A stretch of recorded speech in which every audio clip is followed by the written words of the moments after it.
Once a merchandiser, he became deeply disillusioned with people and often reflected on how contradictory human nature can be. And in isolation, he would suddenly want to erase his existence, turn off his phone, delete his accounts, and disappear. Yet he always surrendered to his melancholy and slipped back into his routine without understanding why these urges tormented him. Years of other people's words and actions had taught him to live cautiously, as if chained with no escape. A sudden lottery win gave him the chance to break that cycle. Quitting his job, he moved to a quiet town in Hokkaido and took up farming, which at the time felt like the only path time had laid out. Cursing aloud, he realized he had been transported to another world resembling an RPG, and the unfamiliar landscapes, strange architecture, and bizarre creatures only deepened his confusion, so he spun around and shouted, demanding to know what kind of place this was. Sighing with relief, he decided that, for now, that was enough. Stretching his arms up as if yawning, he said that freedom was wonderful. His thoughts returned to this strange world. Everything felt odd and unfamiliar, but exciting. At first he panicked when he found himself here, but he soon decided he would manage somehow. By luck he was transported with his chicken coop and a shed of farming tools. The chicken's eggs were edible, and the tools were perfect for gathering wild edible plants, so he figured he wouldn't starve anytime soon. Yes, in another world magic and abilities exist. He tried different chants and poses to get some kind of reaction, then something happened. Evaluation. Biting the durian fruit, he saw information appear before his eyes. That proved his skill worked but showed a limit. Detailed analysis only worked on things he planned to eat. He thought boiling the fruit with a magical herb called virgin might create something useful. Seeing a monster, he immediately backed away to lure it into a trap he had set earlier, shouting to draw its attention and make it follow, and when the creature stepped in, he said it had worked. Satisfied the trap had worked, the hero checked his character menu and saw his stats rise as he leveled from 2 to 3. The status window that had frightened him when he reached level 2 no longer surprised him, but seeing level 3 left him disappointed because it felt too weak. After defeating a monster, the hero evaluated it. The status window showed a non-human creature that occupied the whole Lancaster region. This made him wonder whether it was a goblin or if Lancaster was just the area's name. Inspecting the loot, he took only the equipment. Using anything useful was essential, since his survival depended on it. Heading to his workbench, the hero immediately used the stones and medicinal herbs he had gathered. First, he took a fire stone that contains fire and a femstone used for grinding. After crushing and mixing them thoroughly, he produced an abrasive flame. Polishing the goblin's dagger with it should turn the blade into a fire dagger. The hero realized the grinding material could add properties to other weapons, so it was worth collecting as many useful resources as possible. Next, he turned to herbs. Irene's healing herbs, the virgin's magical herb, and the recently found fruit of the potato weed. Irene's herbs restored health and were used as potion ingredients. Virgin herbs' petals contained components that restored magical power and energy. The hero carefully strained the infusion and was satisfied that the potion had worked. Its effects were impressive. It restored physical strength, healed moderate wounds, and replenished magical power and energy. Ordinary medicinal herbs worked too slowly, required large doses, and caused problems. Now he wanted to try making a potion from the poisonous herbs Bujir and Gadel. As a potion, they would be absorbed faster and act immediately. The herb batter drained physical strength and Gadel clouded the mind and caused hallucinations. That could produce very interesting results. Deciding to test the potion, the hero chose to mix it with an antidote. He drank the potion and ate the herb marline, which neutralized the toxins of the poisonous herbs Gadel and Bujir and reduced the effects of other mild poisons. His body could not handle the trial, and he collapsed to the ground. Sitting up and trying to clear his head, he bitterly realized that anyone watching would see him as a complete fool. Deciding the potion was a strong poison, the hero coated his arrows with it and thought about growing the plants, since herbs dug up with their roots would likely grow in ordinary soil, but then he realized this was not just poison but real bait. Noticing the change, the hero said the chicken wings had become much shinier after he gave the chickens some herbs to try. Intrigued, he reached out to one chicken and activated Evaluate. It revealed the chicken had turned into a grass chicken, and its meat now had nutritional, strength-restoring, and detoxifying properties. Astonished, he could hardly believe it and immediately wondered whether tonic herbs might interact with medicinal herbs. It was good he had already cut up the chicken carcasses and roasted them over the fire after treating them with the healing herbs, because the first bite was so delicious he could not hide his delight, and as he ate every piece, he said the chicken's life had not been wasted. After burying the chicken's remains, the hero made a small makeshift grave and felt a little sad that part of that life would remain in the world. Then he took a deep breath, gathered his thoughts, and reminded himself he needed to go to the city to sell everything he had made. He knew that, as an ordinary Japanese man, he could not make many of the things he wanted by hand, and so needed to become rich to buy them. And after considering the trip, he noted the round trip would take 3 hours, a long distance, but it did not change his determination to go to the city. Tired, he barely moved his legs and said he wasn't used to long walks and his legs felt like sticks. Seeing an old man leading a horse, he wondered if he could buy one in the city. At the city gates, he went up to the guard and confidently said he was a merchant, but the guard replied, and he only blinked in confusion because he still didn't understand what the guard was saying. Holding up the potions and herbs, the hero told the guard he was a merchant, and the guard let him through without asking questions. Still unable to understand the locals' language, he saw no need to learn it completely. He figured that knowing words like sell, buy, thank you, a few simple greetings, and the numbers would be enough for trading. With that in mind, he walked confidently deeper into the city. He joined the city's Adventurers Guild by chance. Inside, a notice board listed tasks, and a cash desk offered information on achievements and rewards. Straight away, the hero went to the board and carefully examined the tasks posted there. Focused on catching long-toothed sea bass, the hero had to choose between submitting or joining forces and fighting. Not understanding the local language made things harder. After leaving the Adventurers Guild, someone suddenly called out to him. 2 locals called out to him, a petty trader and Margot, a dealer in weapons and armor. They were people the city looked after. After greeting them, the hero pulled out a fiery dagger and showed it off. The weapons dealer's eyes widened, and he loudly declared he would buy the dagger. The hero immediately realized weapons with special properties were very popular in this world. The hero chose to sell the fiery dagger to Margot, which made the merchant's wife angry with him, her eyes flashing with displeasure. It did not bother him. He could make more such daggers. Merchant Margot tried to say something, and the hero, catching the general meaning of the conversation, realized they were asking if he wanted to move to the city. His answer was unambiguous. He refused, not intending to change his solitary existence. The urge to cut ties with everything from his old life could appear here too. It came without warning. His skill at forming relationships had not improved after the migration. Now he had saved enough gold coins to buy a horse, and he tried to show that by writing it on a small chalkboard. The language here seemed to be called Lancaster. When you use the appraise skill on a sentence written in Japanese, it appears in Lancaster. The translation took time, but at least written communication was possible. The merchant Sarasa signaled she would help buy a horse. The hero decided to trust Sarasa. Sarasa left him puzzled, but he chose to wait, thinking that was best. Lady Sarasa returned quickly, leading a horse and surprising the hero with her speed. He handed her the gold coins, took the horse, and decided it would be much easier to return home with it. After finishing his business in the city, he said goodbye to the merchant Margot and Lady Sarasa and headed back. Margot and Sarasa followed the hero to his plot, which did not please him much. After buying a horse, he needed a stable, so they immediately built him a place to keep it. They even offered to build him a forge, which completely confused him. He thanked them and stood frozen in a slight daze, trying to comprehend what had happened. Turning away from city life, he feared the same sudden impulses that had haunted him before. Closed in his shell, he pulled away from people without meaning to. Still, Margot and Sarasa gently kept breaking through his walls as if they would not leave him alone. This had already gone beyond simple business relations. Something deeper was stirring, though he could not or would not admit it. Still, he avoided forming new ties beyond what was necessary.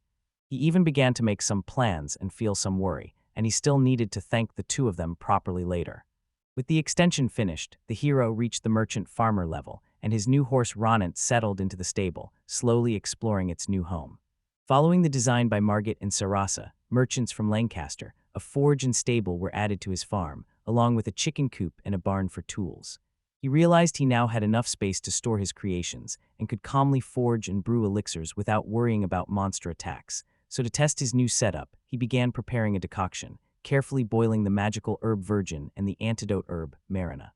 The heroes examined his work with interest and noticed he had created a new potion, a magical restorative that neutralizes medium-level poison, but only comes in small quantities, and he considered splitting it, keeping one portion for himself and offering the rest for sale. Inspecting the forge, he realized he could not only keep reserves, but also move into serious production. His blacksmithing at its peak, though he still had to decide if expanding attribute weapon production was worthwhile, and before making major decisions, he chose to first think about how to thank Margot and Sarasa. Wanting to show gratitude, the hero did not know what to give Margot and Sarasa. A small treat or a simple dinner seemed possible, and he even had some salt to offer. Remembering the shops in Restas City, he saw they mainly sold shelf-stable items like dried meat and hard bread, and fresh ingredients would bring more joy. He considered using the leafy plants as house herbs and dividing the meat among the three. Including the chicken, a full dinner would require at least 2 birds, but he knew eating more would cut into the egg supply. The grass chicken's eggs were nutritious, restored strength, and had a detoxifying effect. Not a hunter by trade, the hero still wanted some prey, at least a rabbit. Seeing one of his traps had caught something, he hurried to check and found a wolf-like monster trapped just in time. After gaining a level, the hero worried he might be a cheater, and that levels could increase like that, so he used his skill evaluation and discovered the creature before him was a wolf monster common across Lancaster that could be used as food. Saved by the guild's dismantling shop because he was inexperienced at cutting up a wolf, the hero had time to wait and check the bulletin board, where he found a strange pacify quest for a cockatrice that he did not recognize and at first mistook for a chicken. The pacification mission had nothing to do with him, but Dan, the administrator of the Adventurers Guild, suddenly approached the hero, who could not understand his words and only heard the word Kai, leaving him unsure of its meaning and whether to follow him. Using assess on the sign, the hero discovered it was a dojo. The instructor was Kai, who greeted him as Keigo. Okuda had a premonition that something important might happen, and after exchanging greetings, he wondered whether he could learn skills here since he had long wanted to master combat techniques for self-defense. The hero thanked Kai first, quickly expressing his gratitude, then watched the dojo leader destroy the dummy with one strike and tried to judge how strong it was. Leader Kai held out a wooden sword to the hero, who took it, assumed a fighting stance as the sword in his hands began to glow, and then struck the dummy. After learning the skill strike and thanking Kai, the hero saw a sign as he left the dojo and translated it, which said that because too many adventurers were dying in monster attacks, martial artist Kai was offering free instruction in combat strikes to newcomers. Amazed by Master Kai's powerful strike, the hero realized such techniques could be useful depending on one's level of training. The visit to the dojo had shown him he could learn skills beyond appraisal, and he felt grateful. After gathering ingredients to cook a thank you meal for Margot and Sarasa, he went home. On his way home, the hero spotted a stone goblin statue and then saw cockatrices. Sensing the danger, he signaled his horse to pick up the pace. After dashing into the barn, the hero hugged the chicken and sat by the door, trembling and crying, and when a knock came he shuddered and then wondered if it was a person.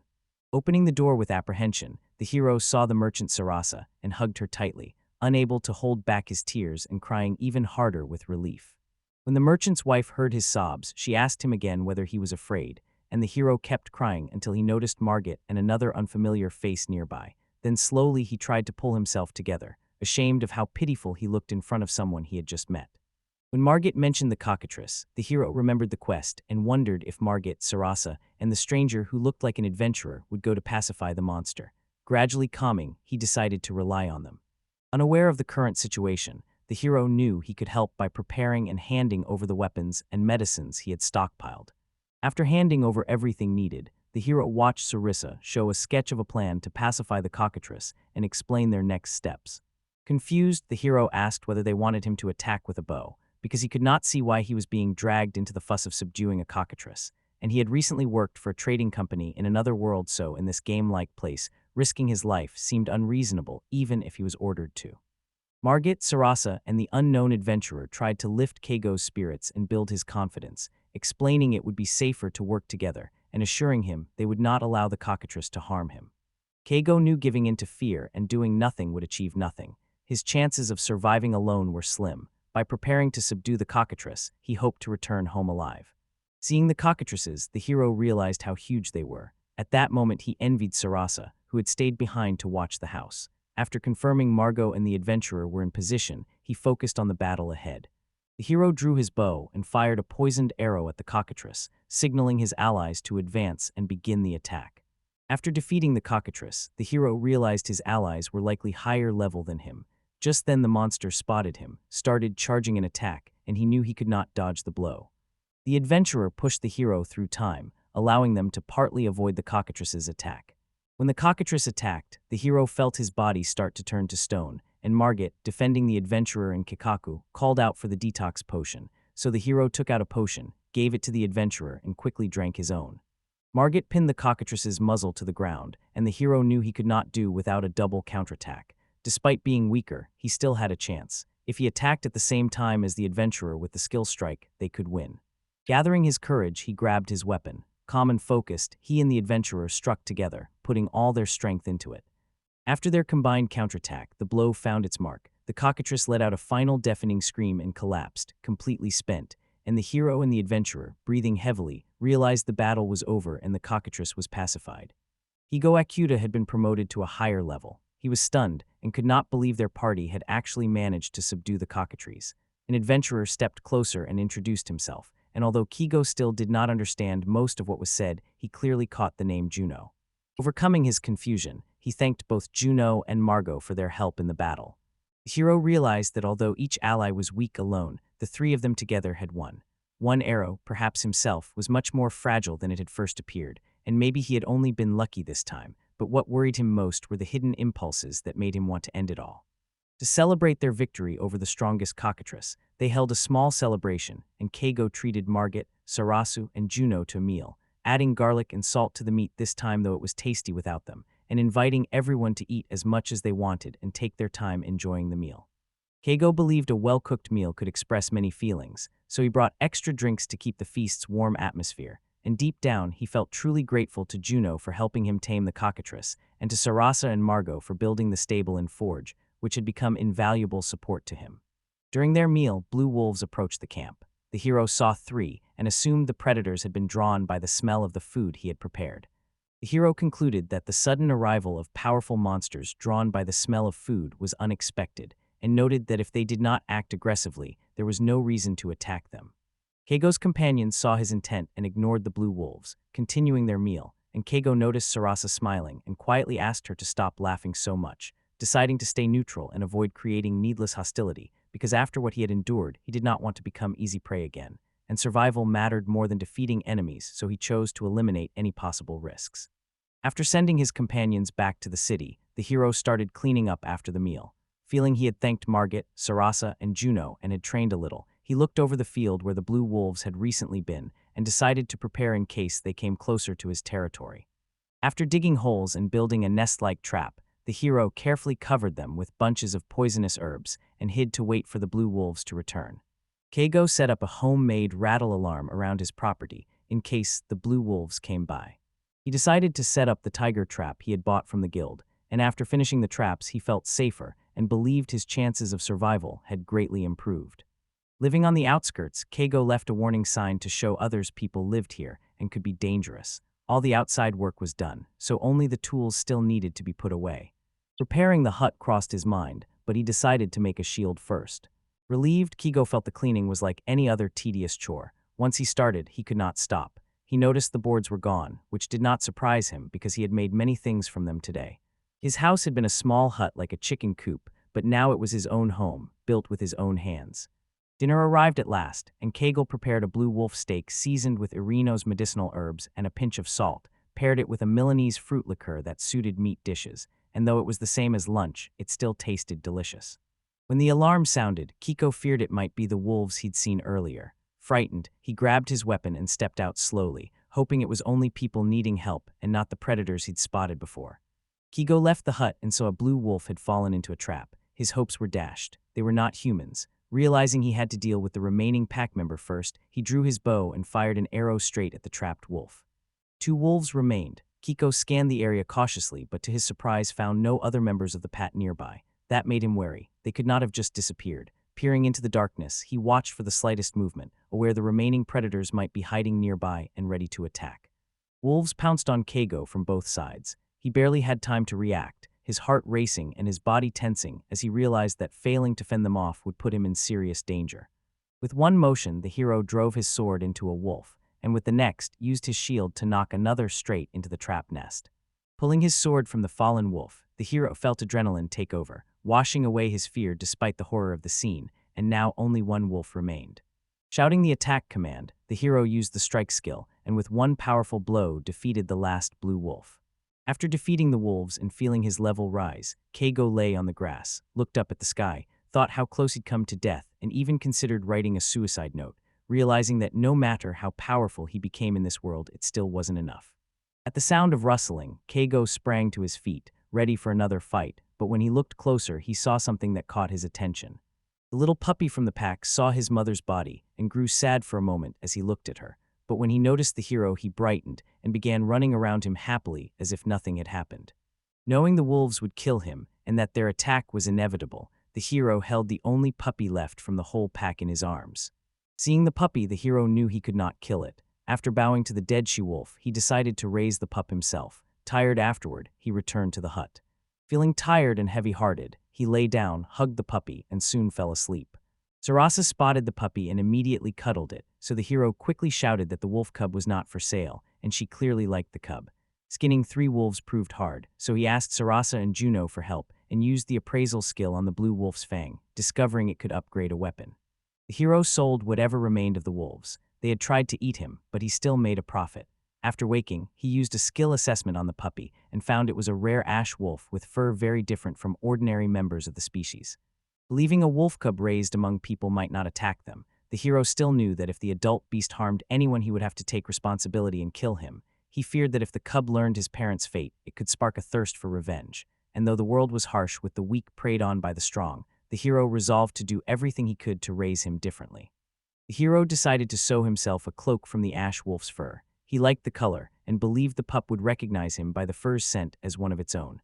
After sending his companions back to the city, he was left alone with the puppy and thought about what to name him. Keigo named the puppy Ash. The puppy became the first being he could call family in this unfamiliar world. The realization weighed on him like a heavy burden. A new life, new trials, new responsibility. Keigo knew a difficult path lay ahead. The hero called to the puppy, rushing to stop him. Ash reached for the chicken and had already upset the seedlings. After that, there was no time for despondency. He pledged to Ash's parents that he would take responsibility for raising him. Ash was covered in mud again today. The hero sighed as he looked at the puppy and realized the water would soon run out. He remembered that Margot had left some ingots and decided to see what he could make from them. After some effort, he managed to give them a shape. After a long time forging, everything was finally ready. A heated bath, and the hero felt relieved at the thought of a warm soak. Since arriving in this world, washing had meant cold water only, and now thanks to the new transport system he could stock up on water. Inspired, he voiced his joy. The hero liked how open and calm the place felt. The air seemed surprisingly fresh. Usually he bought drinking water in the city, but it was more convenient to get larger supplies from the lake. Looking around, he saw monsters nearby he had never seen before. If they stayed not aggressive, there was nothing to worry about. Turning to the puppy, the hero cheerfully said they'd get some water soon. Ash suddenly tensed, and Keigo also sensed something was wrong. An unexpected blow made him reflexively raise a shield, but the force of the attack knocked him off his feet and into the barrels. Cursing the situation, he tried to recover quickly. While trying to recover, the hero realized he was up against a water monster as Ash charged and bit the creature's back, and Keigo immediately drew his bow and shot a poisoned arrow into the monster's knee. An arrow struck its knee, distracting the monster, and Keigo seized the moment to cut off its head with a swift blade. As soon as it ended, he felt a surge of energy and his level rose again, but he knew the easy victory had been possible only because of Ash. Using his appraisal skill on the fallen monster, Keigo discovered it was a mernum, a water monster able to use water magic. He wondered if the blow he took had been a water spell. Without Ash's warning, he might not be standing here. Ash then ran up with something in his teeth, and Keigo recognized it as a mernum scale. The scale held water magic and could be used to enchant items and channel water spells. After praising Ash for his resourcefulness and help in the fight, Keigo decided the wolf cub was no longer just a pet but his true partner. Keigo played a symphony for Ash and noticed the wolf cub listening closely and clearly enjoying the music, so he kept playing, glad his music could bring joy even in this new world. And later at bath time, he played with Ash in the tub for a while, a warm moment that, despite their hard life, made things feel easier. Keigo knew he had to get stronger to protect Ash, but he worried the wolf cub's diet wasn't nutritious enough. Feeding herbs and eggs seemed unlikely to support proper growth, and although Ash was cute, he was still a wolf, so buying food alone wouldn't make him stronger, while trips to town for jerky were dangerous and painful, showing that in this new world even simple tasks could become challenges. Keigo decided to avoid pointless fights. Today showed him that some monsters in this world could use magic. Simply defending would not be enough. A way to attack them effectively was necessary. He considered getting a stronger weapon to deal with such threats, but the idea felt too troublesome. It was better to put it off for now. If left alone, he would have to rely only on himself. Keigo saw meeting Ash as something meant for him and wanted to believe it, because deep down he was sure he could protect the wolf cub and live peacefully despite the world's hardships. They could take hot baths whenever they wanted, but Keiko still felt uneasy. He sighed, knowing there was nothing he could do until everything was dry. He glanced at the outfit he had bought in town. Every time he put it on, he was acutely aware he was in another world. His nerves made it hard to concentrate, but at least they'd managed to get water. Now all that was left was. Kaichiko decided today to make a weapon. Starting with great enthusiasm, he knew it would not be easy. He had spent several days practicing blacksmithing with scraps of iron. Now he wanted to succeed several times to be confident before working with the ash and wolf fangs, a rare material Juno had obtained for him. As he melted and used the iron ingots, Keigo noted they were much more expensive than the scraps he had worked with before. Keigo finished his work, sighed in relief, and looked at his creation with pride. He wanted to show Ash the sword, but Ash, distracted by a butterfly, did not notice it, so Keigo grinned and began refining the handle. Using the skill appraisal, he learned the weapon was called the Wolverine sword, a blade forged from hard precious iron and reinforced with the fang of an ash wolf, and after assessing it, he thought the name sounded impressive. Confident that such a weapon would let him protect Ash, Keigo remembered the Murnum scale and the firestone he had found. Deciding they could help, he worked out how to process them. Carefully crushing the scale and stone, he mixed the dust, hoping it would not explode. When nothing happened, he sighed in relief, but the hardest part remained, tasting the mixture to activate appraisal. The moment Keigo tasted the powder, his tongue buzzed, and when he used appraisal, he recognized it as Thunder Demon powder, able to coat weapons with lightning. So he tested it on his Wolverine sword by carefully polishing the blade with the powder and using appraisal again to check the result. The hero examined his work carefully. Wolverine's thunder sword was forged from solid precious iron, reinforced with an ashwolf fang and charged with lightning. He felt proud, as if he had made something remarkable. Only the final touch remained: wrap the handle with insulating material so he could hold the weapon safely with bare hands. After finishing, he looked at the sword with satisfaction and, turning to Ash, noted the new weapon was ready.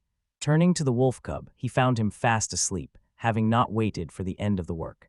Realizing magic wasn't the priority, the hero chose to strengthen his defense and improve his shooting first with help from reliable mentors.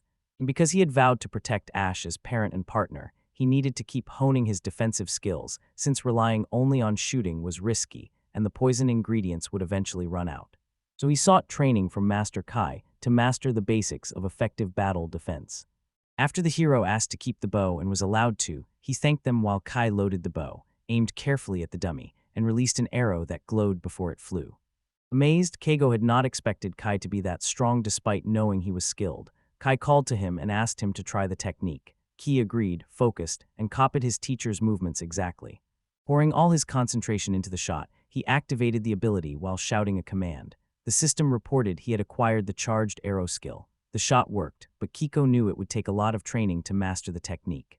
Kai caught Keigo's attention and said it was time to train defense. Kai told Keigo that facing an opponent required both strength and courage. Keigo accepted that this was needed to build his skills and took the challenge. Without hesitation he charged, but the impact was harsher than he expected. The blow hit Kai's defense, and Keiko was surprised to see it felt as strong as steel. Inspired, Kai prepared a counterattack and activated his toughness ability to test how much his defense could withstand on the next blow. After the hit, Keigo lost his balance and fell on his back. Despite the pain, a new understanding flashed through his mind. He had successfully acquired the skill of toughness. All that remained was to keep training to perfect it. Thinking of his teacher, he rose with new confidence and believed he would succeed. Kiko had learned many new skills today but grew more tired by the minute. Getting stronger meant more training. Sarasa then called him and handed him the cloak he had ordered. Her work was flawless and the quality was top-notch. Looking at Ash, Kiko wondered why it mattered so much to the wolf cub, then realized the cloak reminded him of his parents, so he had to take good care of it, thanked Sarasa, and resolved to do so. Sarasa saw Keigo's shield was falling apart and handed him a new one, and after checking his gear, he realized the old shield really wasn't reliable anymore since it had once been a simple barrel lid, so Keigo decided to buy the replacement from Sarasa, and also took the cloak he had ordered earlier. Keigo watched Sarasa hold Ash so gently and found himself thinking how comfortable he would be in her arms, even envying his own wolf cub, when Ash seemed to sense his master's mood and jumped from Sarasa into Keigo's arms, where Keigo smiled, hugged the puppy, and they went home. Keigo tried the cloak again and still found it impressive, noticed a hidden pocket for a flask, and remembered he had some Mornom scale dust, so he tested adding an element to the armor, completed the enchantment, and watched the fabric glow softly, then used his skill appraisal to confirm that the ash wolf cloak had been enchanted with water and now provided fire resistance. Enchanting his armor with water gave Keigo resistance to fire. Any advantage was better than none, so he decided to enchant his shield too, That opened up new possibilities. Looking at Ash, Keigo resolved to protect him. After everything that had happened in the past few days, Keigo realized how weak he still was without his partner. Practicing his marksmanship, Keigo realized training had become his daily routine. Ash then made a noise that drew his attention. Keigo turned and saw a group of people wearing strange clothes. Among the crowd, Keigo spotted Margot and Juno looking very annoyed, which put him on guard, and when he looked at the man on horseback leading the group, he saw an aristocrat surrounded by adventurers and felt uneasy about what such a person might want from him. Keigo, aware of his guilt, felt relieved that none of his loved ones were hurt. Bowing before the grave, he quietly spoke the words, placed a flower, lowered his head, and began to pray. Some time ago, Keigo asked him again, distrustfully, to go with him to the forest dungeon, but he refused at once. He said he was only a simple villager near the city and would not risk himself for that task, and that an aristocrat with such a retinue could handle a few monsters. Margit, grinning, grabbed his face tightly to show he was not pleased with the idea, but he still could not refuse. Keigo realized he would have to supply the party with potions, and from the conversation, he learned the nobleman was named Byron.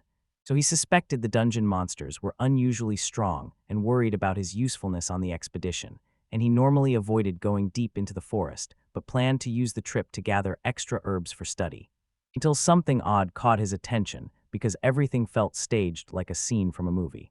Dog-like monsters used magic, injuring and killing several mercenaries, and everything felt unreal while the nobleman and his retinue stayed safely back, only giving orders and showing no intention of interfering or caring what happened to the mercenaries.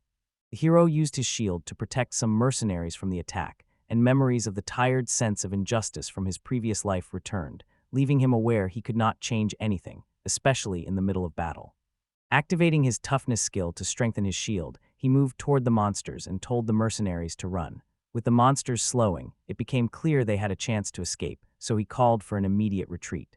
He turned and ran, and the surviving mercenaries hurried after him. After defeating a monster, Keigo felt his level rise. Checking the body, he realized it was a hellhound, a large agile creature that breathed fire and became more vulnerable after using a fire attack. Margot watched and said gloomily that coming here was pure suicide. Keigo then turned to the aristocrat catching up to them, who was shouting angrily, and noted wryly that he had returned after all.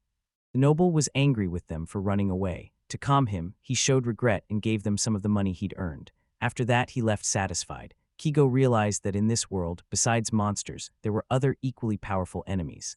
The nobles. At the graves of the fallen mercenaries, Keigo saw that after such a brutal ordeal, their deaths touched only a few, and he thought that if his life depended on that nobleman, he would not mourn either, so living in the city he had considered before felt increasingly tempting. Whether in the city or outside it, he could always run into a monster calling himself an aristocrat. The fear for his life never left him, so he chose peace of mind over a false sense of safety. From the start, he avoided people and knew he seemed eccentric. Now he no longer cared what others thought. Margit approached him, offered a small bag of gold coins, and asked for forgiveness as he lowered his head. Keigo waved off Juno and Margot, refused the gold, and gave a quick farewell before turning away because he wanted to be alone and needed to get home to Ash, who was waiting for him. As he walked back to his cart, he suddenly realized how tired he was, so he ate some herbs he'd gathered earlier thinking they would restore his strength. After biting a few leaves, his strength failed and his body stopped responding.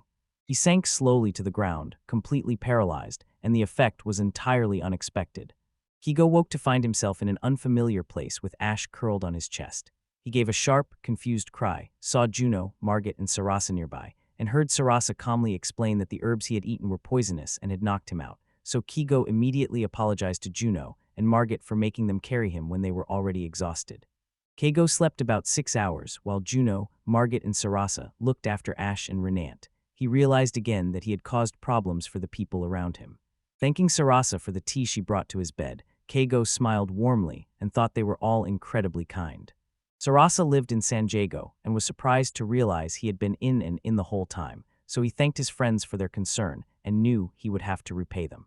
As he climbed into his cart and headed home, he decided to stay out of the forest from then on, but after their last encounter, the monsters there, including the hellhounds, were clearly angry, and Keigo did not know when he would be ready to face them, though he knew that moment would come.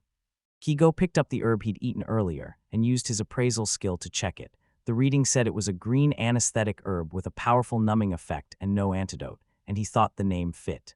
Keigo knocked the prey out with an anesthetic potion, but waited to butcher it until the poison left his system. Tying the carcass to a tree branch, he spotted a goblin nearby, and seeing a chance for practice and extra protection, took the opportunity. To draw the creature in, he sat on the ground, used the stronghold skill before each strike, and drank recovery potions, while the goblin gradually tired and grew weaker. When the goblin finally fled, Keigo did not pursue him, never one to chase those who retreat. He tapped his shield in satisfaction and felt himself growing stronger, then noticed the wolves had not attacked recently, looked at Ash dozing peacefully on a tree stump, smiled and petted him, enjoying the calm. Finishing the work, Keigo felt satisfied to have finally completed the fire daggers, still had a few items left to sell, and had packed a supply of dried venison. Patting Ash, he smiled and said he would take him to the city as a token of gratitude.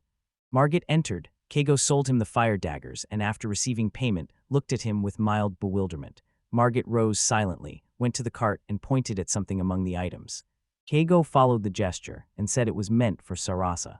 Margit calmly replied that he was going to buy everything at once and might then sell it to Sarasa. Keigo wondered whether this meant Margit intended to buy his goods wholesale and resell them, but he did not care and simply agreed to the deal. Pointing to the keg he had brought, Keigo said he also had alcohol in stock. Margit smiled broadly at the news, clearly pleased by the unexpected addition to the deal.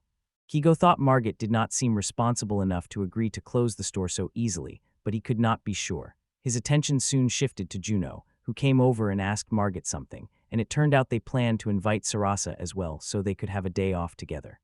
With the table set and everyone sipping drinks, Sarasa brought out a chicken and signaled it was time for chicken and vegetable skewers, and Keigo started right away, carefully slicing the meat and vegetables and threading them onto skewers, and soon the smell of grilling filled the air and made everyone hungry. Since coming to this world, he had been through a lot, and even with death always near, he still smiled with steady confidence like the three sitting beside him. Keigo thought about that confidence, but when he saw Ash reach for the food, he handed him a piece of dried venison and felt safe enough. Keigo looked up and took in the sky, beautiful without the high-rises, filled with stars and bathed in bright moonlight. Stretching, he felt aches all over and assumed they came from sleeping in the carriage the night before. A quick look at Ash showed he was fine. Smiling, he stroked Ash's fluffy fur and said how cute he was. Then thinking to fetch water for a bath before going home, he suggested it to Ash. Ash barked happily, Keigo nodded, and soon had enough water, satisfied that everything was ready. After finishing with the water, Keigo announced everything was ready and told Ash to set off. But before they moved, a soft growl came, and when Keigo looked where his faithful companion was staring, he saw Murnum, standing on a large rock, watching a huge snake that had noticed him but not yet Keigo and Ash. Keigo felt alarmed when he saw Murnum look like a baby next to the giant monster. Dropping down to Ash, he carefully covered Ash's mouth to keep him from giving away their position. Danger pushed him to move quickly, so he began to pack, intending to return home as soon as possible. Then a strange sound reached his ears and he froze. The monster made a strange sound as it gathered something in its belly and formed a caustic fluid. A moment later, it spat a stream of poisonous liquid straight at Murnum. The poison ate through his scales, and he let out a piercing squeal. Keigo jumped into the cart and shouted the order to retreat, yanking the reins so his horse rushed them out of the danger zone. He only briefly noticed the bath he had filled was gone and quickly dismissed the thought because this was not the time. Locked in the hut and buried in the hay, Keigo breathed heavily, trying to calm the fear gripping him, his hands shaking and his heart pounding, tears streaming down his cheeks, and the same question kept replaying in his head about what he should do next. Keigo believed no monster could stop the RPG hero, but as an ordinary farmer he could not face such a creature alone, so after checking the monster was not following him, he left the hut, went to the guild, grabbed a board and chalk, sketched a huge snake with a mornum in front of it, and then turned to ask if anyone knew what kind of creature it was. Keigo knew that if this creature really was a snake, he could only count on others for help and hoped someone could defeat the monster. An announcement came offering a job to tame a snake with a reward of 5 gold coins. He reminded himself not to take on anything he could not handle alone. Survival depended on that.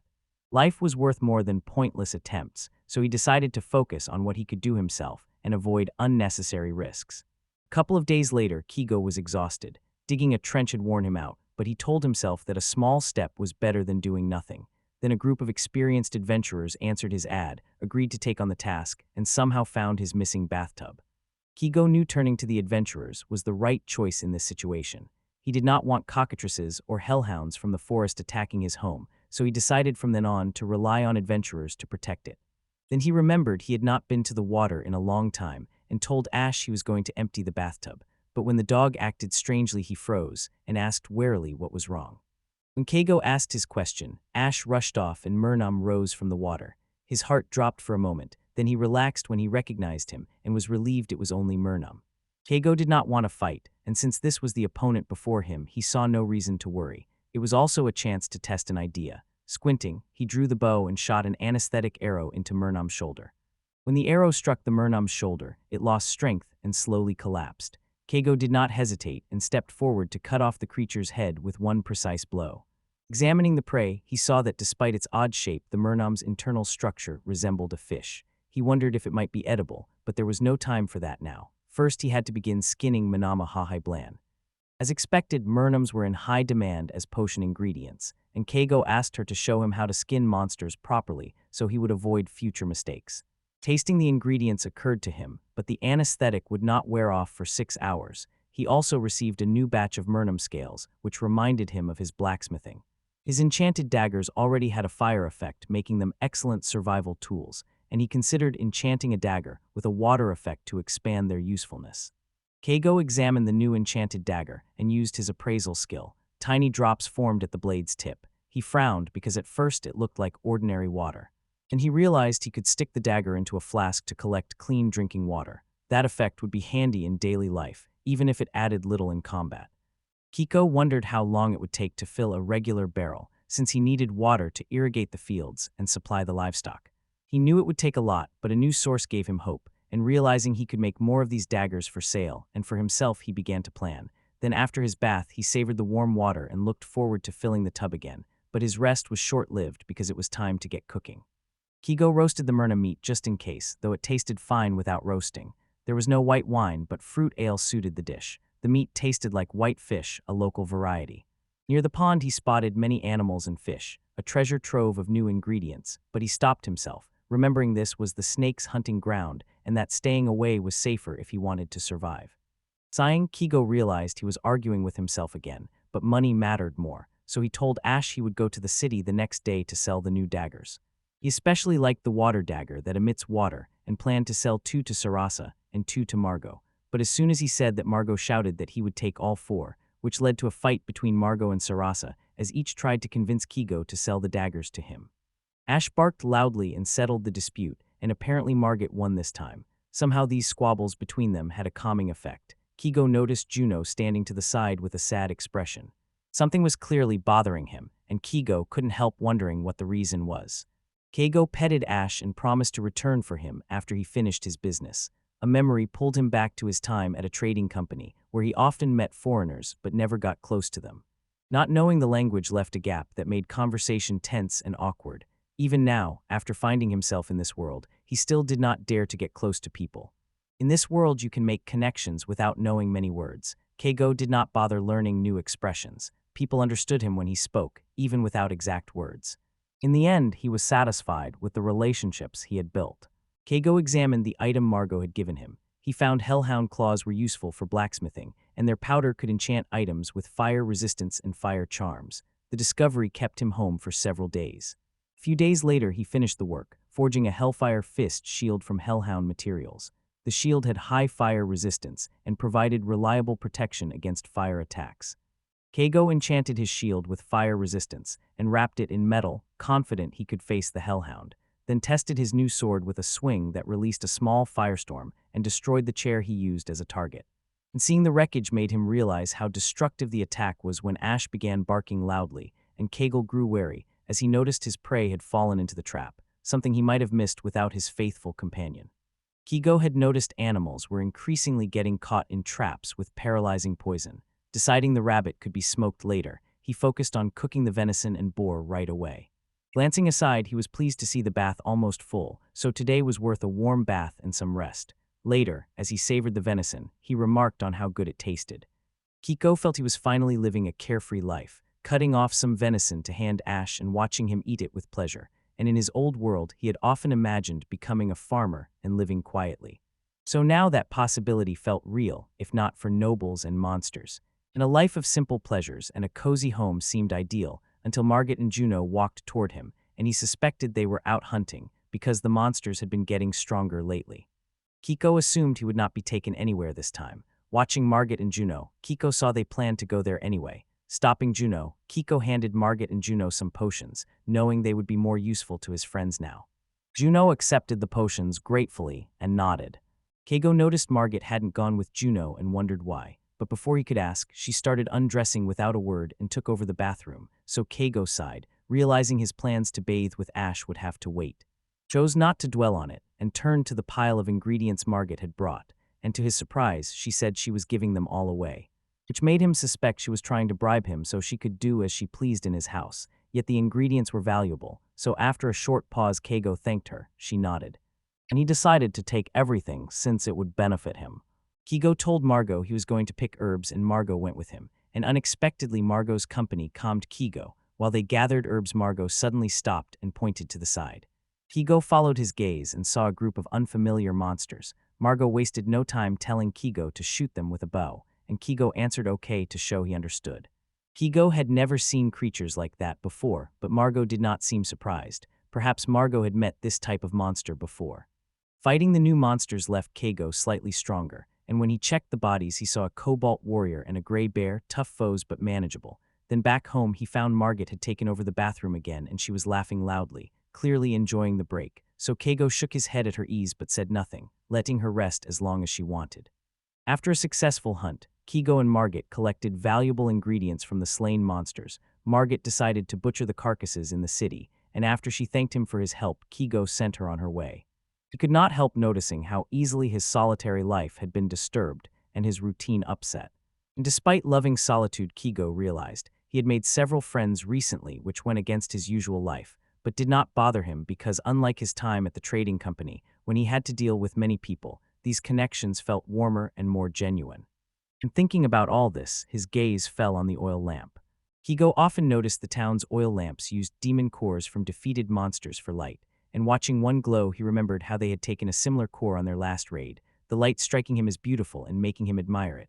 While Ash slept soundly curled on his arm, and Keigo smoothed the dog's fur, silently wished him good night, and let himself relax a little. Keigo settled to work and began writing his observations, building his own encyclopedia, and he noted that anyone without a reference about this world could make one themselves, and it would be useful, especially to carry into the city.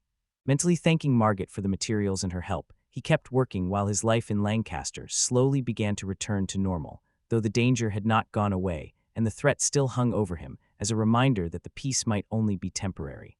Keigo used the toughness skill to soften Murnam's blow, letting him shove the enemy back slightly, and at the right moment he used Hellfire Roar, but it had no noticeable effect on the monster, so realizing the blade's magic failed he switched to a simple straight strike, which again only pushed Murnam back a little. Keigo finished off the Murnam with a single precise strike. Fighting them felt easier as he studied how attributes interacted. He discovered water attacks could pierce fireproof armor, while fire attacks were useless against water opponents. Though he avoided unnecessary fights, mastering the world's attributes and magical rules was essential. He therefore ran extra experiments on water element Murnams to better understand elemental mechanics and to replenish valuable scales and meat. Today's catch was particularly generous. Closing the cart, Keigo heard a strange noise and saw the serpent advancing toward him. Realizing the danger, he climbed into the cart and immediately urged his horse to gallop away. During the trip, Ash barked at the snake nonstop, trying to scare it away, and Keigo thought it would be safer not to provoke the dangerous animal, so he called the dog closer to avoid unnecessary risk. Then once home, he hurried into the hut and locked the door. Hidden in the hut, Keigo kept telling himself he had made a mistake. His recent victories over the Murnams had left him too relaxed, and he had overlooked the far more dangerous serpent nearby. He prayed the monster would not find his hiding place or come near his home. Those troubling thoughts and uncontrollable fear kept him awake all night. Back at the Adventurers Guild, Keigo raised the reward for taming the serpent, and while updating the order, decided to strengthen the area's defenses and add more traps around the house. He had already sent out a request to kill the beast, but that might not be enough, so he began looking for other ways to protect himself. Keigo boiled the gibble venom with the cockatric's poison glands Margot gave him, but he hesitated when it was time to test the brew. It frightened him, but testing was the only way to know what it would do. Hoping the antidote would work, he took a sip and immediately swallowed the dose he prepared. It didn't fully help. He lost his strength and collapsed, unable to stand. Ash saw his master in trouble and barked uncontrollably, trying to rouse him. After drinking another dose of the antidote and shaking off his weakness, Kigo finally came to his senses. An assessment revealed he had been given the poison donor, a highly toxic substance. Knowing a single drop could kill him made him hold his breath. He hugged Ash, who had been pacing restlessly, and tried to calm him. Stroking his faithful companion's fur, he quietly apologized for making him worry. Kigo hoped the poison would repel the snake, his voice pleading as he told himself to let it work. Although his preparations were far from perfect, he had done his best, setting traps, making medicines, and planning possible countermeasures. He ran a hand over his forehead to clear his thoughts, his head still spinning from testing the poison, and could only hope the snake would not appear at his home. Exhausted after a sleepless night of fear, Kigo forced himself up despite his body's refusal. Morning had come, so it was time to care for Ash. As he reached to feed the dog, Ash barked loudly and Keigo's heart sank. Something was wrong. Grabbing his weapon, Keigo tensed and listened, fear pinning his movements, but he knew he had to check. At the sight of the snake, Keigo froze, realizing he had almost no chance of survival, his heart pounding and his legs rooted to the spot, the thought of running flashing through him, but he knew it would likely be useless, and he had already accepted his fate and was about to run when suddenly a group of adventurers burst in front of Kigo and Ash, cutting them off from the serpent and immediately attacking, casting spells and slashing with their weapons as the blows shook the ground. Magic flashed in the air, and the serpent hissed and lunged at the attackers. Frozen in shock, Keigo could not take his eyes off the battle unfolding. It was his only chance for salvation, but his body would not obey. Fear paralyzed every movement. Ash's ears pressed back, growled quietly but stayed by his master's side. Keigo dropped to one knee, holding Ash close as confusion swamped him, and his mind raced to understand. But the battle's chaos, the flashes of magic, and the dull thuds of weapons on the snake's scales only made him more confused. It was clear he did not belong and would be no use, so he left the hard work to the adventurers, and at that moment the snake prepared to attack. Its body tensing as an ominous steam rose from its mouth, about to spit a poison that could dissolve any living thing. The close combat fighter raised a shield just in time, absorbing part of the snake's poisonous strike. Poisonous steam rolled over the barrier, but it held. He called loudly to the two female mages who had come with him for support, and the mages immediately began weaving spells as the snake, seeming to sense the threat, reared its giant body again to prepare its next move. Pooling their power, the mages released a spell like a fire tornado, flames rising to swallow the serpent's massive body until its flesh blackened and crumbled to dust. The heat was so intense that Keigo, standing to one side, instinctively covered his face, and when the flames died there was nothing left of the serpent, only charred earth where it had been. After the victory, the adventurers agreed they had worked together in a coordinated way and done an excellent job, Keigo, still recovering, thanked them and felt that contacting the guild had been the right choice as he watched his rescuers leave and admired how impressive their teamwork was because they had faced the dangerous creature without hesitation and defeated it through coordinated effort. And Keigo realized he had just witnessed a perfect example of cooperation and strength he did not yet possess. After several sleepless nights, Keigo finally fell asleep. Waking and stepping outside, he was certain it had all been real and not a nightmare. Chaos spread around him with signs of the fight against the snake everywhere, and his prepared defenses had been useless against such a powerful foe. The knowledge of how close to death he had been took his breath away, yet despite the fear and horror he and Ash were alive, and that was what mattered as Keigo surveyed the wreckage and tried to understand what had happened. Then someone's voice called to him. Margit and Juno arrived from the city after the guild warned them about the snake, looking worried and as if they'd rushed here for Keigo. He kept his composure and thanked them, saying he was fine, but before he finished they ran up and hugged him, clearly relieved he was unhurt, and after freezing for a moment Keigo exhaled, relaxed, and felt comforted knowing someone cared. Margit took a bath and relaxed in the warm water. Keigo poured a drink for Juno, who accepted it gratefully. They had interrupted his quiet time, but he decided it might not be so bad since their presence felt cozy and familiar. Keigo sat beside him, looked up at the sky, and lost himself in the stars spread above like an endless shining canvas. Named by his owner, Ash is a rare wolf cub on the second level with an extremely slow growth rate caused by the rarity of his species. Always at his owner's side, Ash follows him constantly and even sleeps at his owner's feet, believing that is the safest, most comfortable place to rest. Ash loved meat above all, especially the tasty pieces his master gave him. The master also kept a horse named Rosianta and a silly chicken, but Ash was not allowed to eat the chicken. Rosianta ate fresh grass and the chicken liked worms. One day Ash tried to help by bringing earthworms, but the master sternly forbade it, and Ash obeyed because he was an obedient boy. Ash followed his master everywhere and helped with his work, and each day brought something new since they did not know where they would go next. one day a terrible monster attacked the master, and Ash, without thinking, barked to scare it off.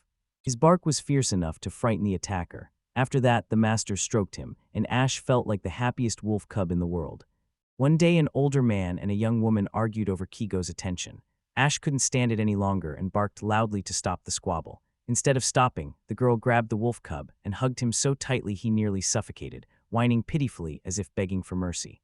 Kigo watched with a strange expression, and Ash couldn't tell what it meant. Ash loved to sing. One day, Ash and his owner sat in the bathtub singing something like Ta-da-don and enjoying the moment. The wolf cub felt very happy when he could sing along with Kigo. Also a fast runner, he loved chasing anything thrown to him. He especially liked it when his owner threw a bone. In those moments, Ash felt it was the best game in the world. When Ash returned with the bone, his owner always petted him, and it felt very nice. But despite all his kindness, the owner could be so stupid at times, and Kigo the wolf noticed the owner's water bowl was empty. So Ash went over and tried to wake him, but the man did not respond, and Ash growled, yelped, and started jumping up and down beside the bed to make him get up because the owner had no water and was being very stupid. The room's heat was stifling, so intense Ash could barely stand, and he had warned him it was dangerous, but collapsing now was not an option because he had to protect his master until he woke up. Ash could always sense danger approaching. Something large and long hid in the darkness, and he urged it to come out.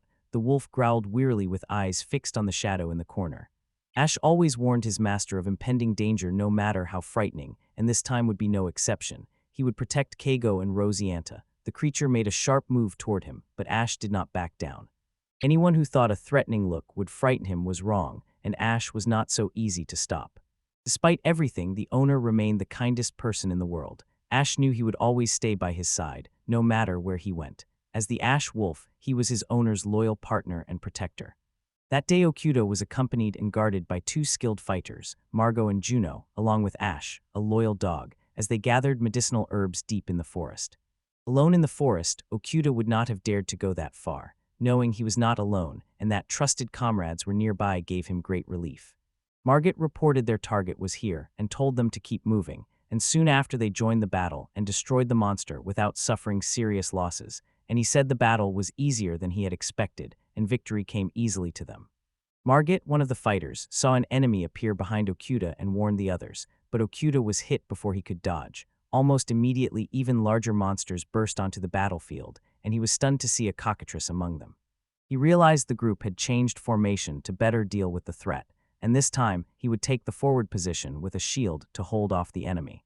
Seeing the cockatrice's eyes begin to glow, he knew it was about to use its petrifying power. He activated Fortress, his defensive ability, to withstand the incoming attack. Okuda felt his arms start to go numb and reminded himself to stay calm and take the potion as he had in similar situations.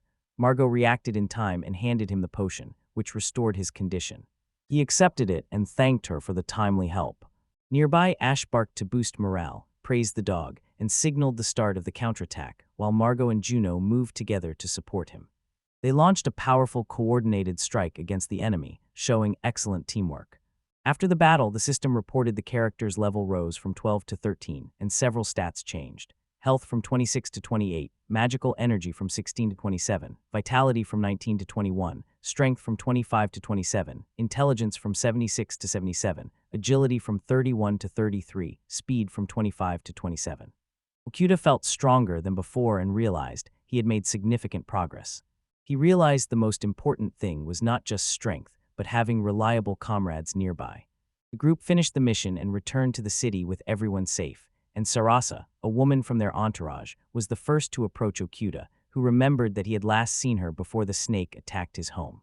He said that despite everything he'd been through, he was fine. A quiet satisfaction filled him, hard to put into words. A life of ordinary routine appealed to him, but after arriving in this world, each day differed from the last and brought new challenges.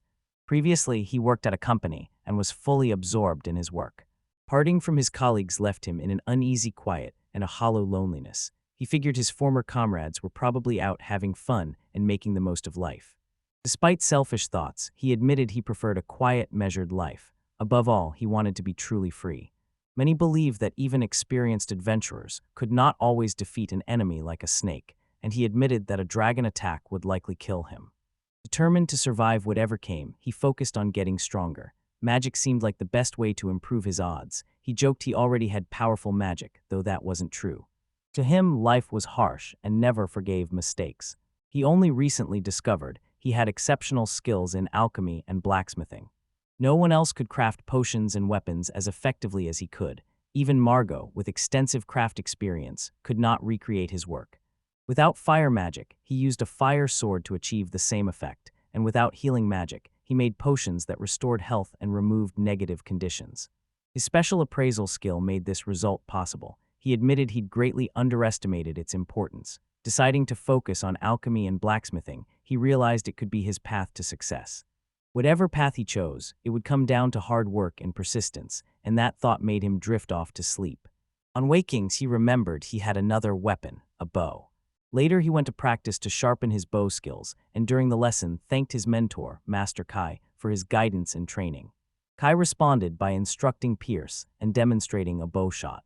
Okuda found the skill increased arrows penetrating power and impact, making it especially useful against monsters immune to magic. Despite his power, hidden dangerous creatures still lurked in the world, and lowering his guard could cost him his life. Kai signaled to Okuda that it was his turn to shoot. Okuda acknowledged calmly and focused. Settling into a steady stance, he braced himself and told himself to pierce the target. He decided it was smarter to learn archery than risk close combat with a sword, since keeping his distance was safer and mastering magic would take much longer, so he resolved to devote all his effort to training with a bow. The system suddenly confirmed his success, and Kigo Okuda had learned a new combat skill called piercing shot. Knowing a hit on the first try was nearly impossible, he accepted the result calmly, thanked the system for the experience, and prepared to leave. Approaching Dan, he said he wanted to submit a formal request for subordination, and realized such requests were quite common. When he sees especially strong monsters near his home, he usually does this. His old bow was clearly worn and far weaker, so he went to the gun shop. Relief hit Okuda when he realized he'd gotten a new bow, but when Margot walked up smiling, he wasn't sure how to respond. Okuda grew uneasy and silently urged Margot not to act rashly. Closing the store in broad daylight seemed a bad idea to him, especially since drinking every day was unwise. He asked him in a calm but firm tone to drop the idea, noting to himself he thought Margot stood out for a rare carelessness compared with most people around her. Soon the complex process of making petrifying sand was complete, and he waited for the cockatrice's eye to dry. He sighed in relief. The system reported that a new weapon had been created, a petrifying arrow. The arrow had a special property that turned any target it hit to stone. Okuda realized he already knew how to make poison and paralysis arrows, but decided they must be kept separate from his hunting arrows to avoid accidental use. His dog Ash barked loudly at that moment, drawing his attention. Alert, Okuda searched for the source of the disturbance and froze when he saw the nobles approaching, feeling everyone's attention on him. Byron stepped forward and left no choice, announcing that Okuda had to go with them. Okuda's mind raced as he tried to figure out whether they really wanted him to go. Bowing politely, he apologized to show he was willing to accept a subordinate position, but he noticed they were still not satisfied. He quietly handed them a coin to end the exchange. The nobles left without a word. Okuda took a deep breath and told himself the situation had been dangerous, but he had gotten out of it without any consequences and was relieved that neither Margot nor Juno were around this time.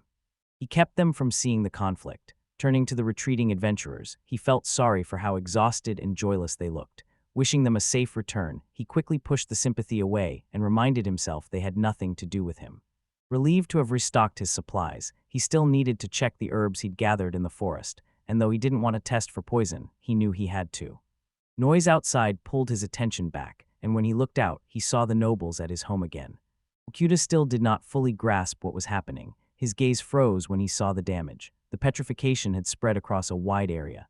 In a panic, he searched for the Puruna potion and found it quickly. After assessing the scene, he concluded the people had been harmed by a cockatrice attack. Many were wounded, but none were killed, to Okuda's relief. Realizing the adventurers had failed again to reach the dungeon, he stood among the wounded, barely holding back his irritation and keeping quiet in front of the injured, outraged that they had once again messed up his area. He kept thinking that his barn wasn't meant to be a field hospital. Okuda saw clearly that the nobleman was the real culprit and had to be held accountable. He promised himself he would collect compensation from him next time. Growing more irritated, he called the nobleman stupid in his head. He did not leave the victims without help, offering refreshments that the grateful adventurers accepted with thanks. The nobleman kept urging them on, showing impatience. Okuda quietly prayed they would never return. After the commotion ended, he worried about what had happened to the nobleman's horse. He sighed with relief at finally being alone and able to get on with his business in peace. Byron came from a respected noble family that had lived for generations in the city of Leicester, and whose long, rich, and glorious history was known to nearly every resident. Everyone on the streets of Leicester had heard Byron's name. It was deeply rooted in the public mind. The city's situation had become alarming as monster attacks grew more frequent. He said the dungeon in the nearby forest was overflowing with dangerous creatures, and that caused the sharp increase in monsters near the city. Aware that his background required him to act, Byron felt the weight of responsibility. Firmly believing a nobleman's duty was to protect his hometown, maintain order, and show personal courage, he personally gathered a group of adventurers to enter the forest dungeon and clear it of threats. To his deep disappointment, the expedition failed before it began and produced none of the expected results. The companions were unprepared for battle and utterly helpless.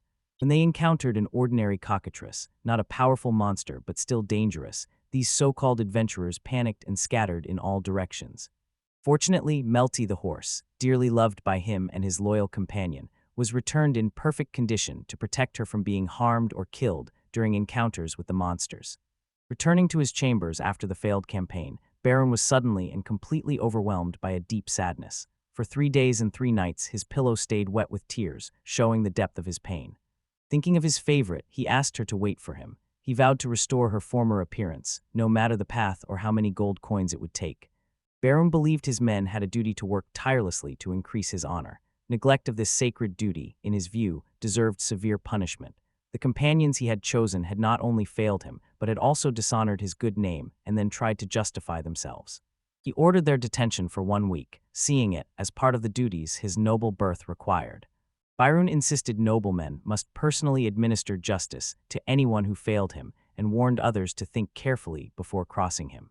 Outside the city lived a strange, reclusive man who stood apart from others and, as Byron noted, knew his place in society. Seeing Byron petrified, he rushed to help and managed to heal him. Unlike the others, this man was not just reliable but truly useful. The meat dish the man called Kunsei made was the most delicious thing Byron had ever tasted. Impressed, he resolved to make this man his trusted subordinate next time and accompany him to the dungeon, doing it for his honor because he saw himself as a hero of the land whose name should spread everywhere. Imagining the battle with the monsters, he vowed to go after them, and his loud laughter, charged with determination and inner fire, rang out as he spoke the name, soft with passion. Dan, a guild worker, had been very busy over the past few days. Dangerous creatures were appearing around the city in increasing numbers. Cockatrices, snakes, and other monsters posed a serious threat to the city's security. Dan believed this was directly linked to the nearby dungeon being overcrowded. He believed that unless decisive action was taken, the consequences would be devastating for the city's residents and the surrounding areas. The first warning signs had already appeared. The economy had begun to weaken noticeably. Facing the growing threat, the guild began supporting adventurers called on to exterminate monsters and protect civilians. These brave people risked their lives every day to save others. Dan knew no one would take such heroic risks for free, and only a fool would accept them without proper pay. He wanted to reward the brave properly, but his options were limited because both the guild's funds and customer payments were too small. He stressed that a local nobleman with power was another key part of the problem. The man proved to be Byron. Dan thought he was excessively stingy. During grave danger, when the city's defenders needed support, Byron continued to cut the guild's budget. Dan was convinced higher quest rewards would draw stronger adventurers willing to fight monsters. Defeating the monsters would restore normal economic activity and allow the tax system to be set up. As Dan pointed out, the nobleman Byron could not understand even the simplest things and behaved in an absurd, obvious way that became a constant headache for everyone around him. To find a way out, Dan asked the guildmaster for advice, but the reward the guild could offer adventurers was negligible and did not match the scale of the threats. Against this backdrop, a mysterious man named Keigo appeared, Okuda. Although he was an adventurer himself, he acted very differently. He issued orders on his own and offered huge sums for them. His orders targeted very strong, dangerous monsters, but the rewards fully covered the risk. Dan felt deep gratitude toward him. Keigo often showed up with Margit, Juno, and Sarasa, so Dan assumed they were close. he also suspected that, besides being an adventurer, Keigo made money selling various items, but that was only a guess. The source of his income mattered little. What mattered was that Keigo paid the guild regularly and generously for placing orders. Dan decided to watch this unusual man closely and value his support. Okuda rejoined his comrades after the run-in with the arrogant noble, the friends he'd shared many trials with, and once they were sure he was unharmed, they decided to celebrate to ease the tension and enjoy life again. Sarasa's behavior surprised him because she was not opposed to drinking and drank confidently, showing she could not only tolerate it but enjoy it. During the merriment and laughter, his comrades urged him to explain what had happened with the nobleman and how it was resolved, and Okuda, trying to explain as best he could, said he had given the nobleman the money and asked them, as politely as he could, to stop bothering him, not interfere in his life, and leave him alone. Because he did not speak the local language well, he used a heavily distorted version and many gestures and facial expressions to convey his meaning, but he was unsure how fully and accurately those around him understood him. He said confidently they liked the story because their faces, laughter, and reactions showed a lively response. The night, usually peaceful and quiet, unexpectedly became noisy, lively, and eventful, and he realized it was not bad for him and even felt refreshing. Realizing the day was over and nothing could be changed, Okuda said good night to everyone and made peace with the past. The next morning, as the first rays of sun came through the window, he, slightly embarrassed, offered his comrades water and warned them to be careful, remembering last night's drinking.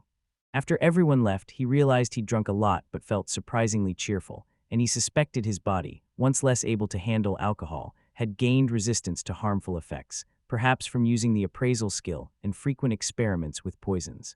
A sudden memory of the grass he had found in the forest made him realize he had not yet examined it, and judging by its appearance and past experience, he expected nothing good and feared an unpleasant effect, yet he decided to conduct a small experiment.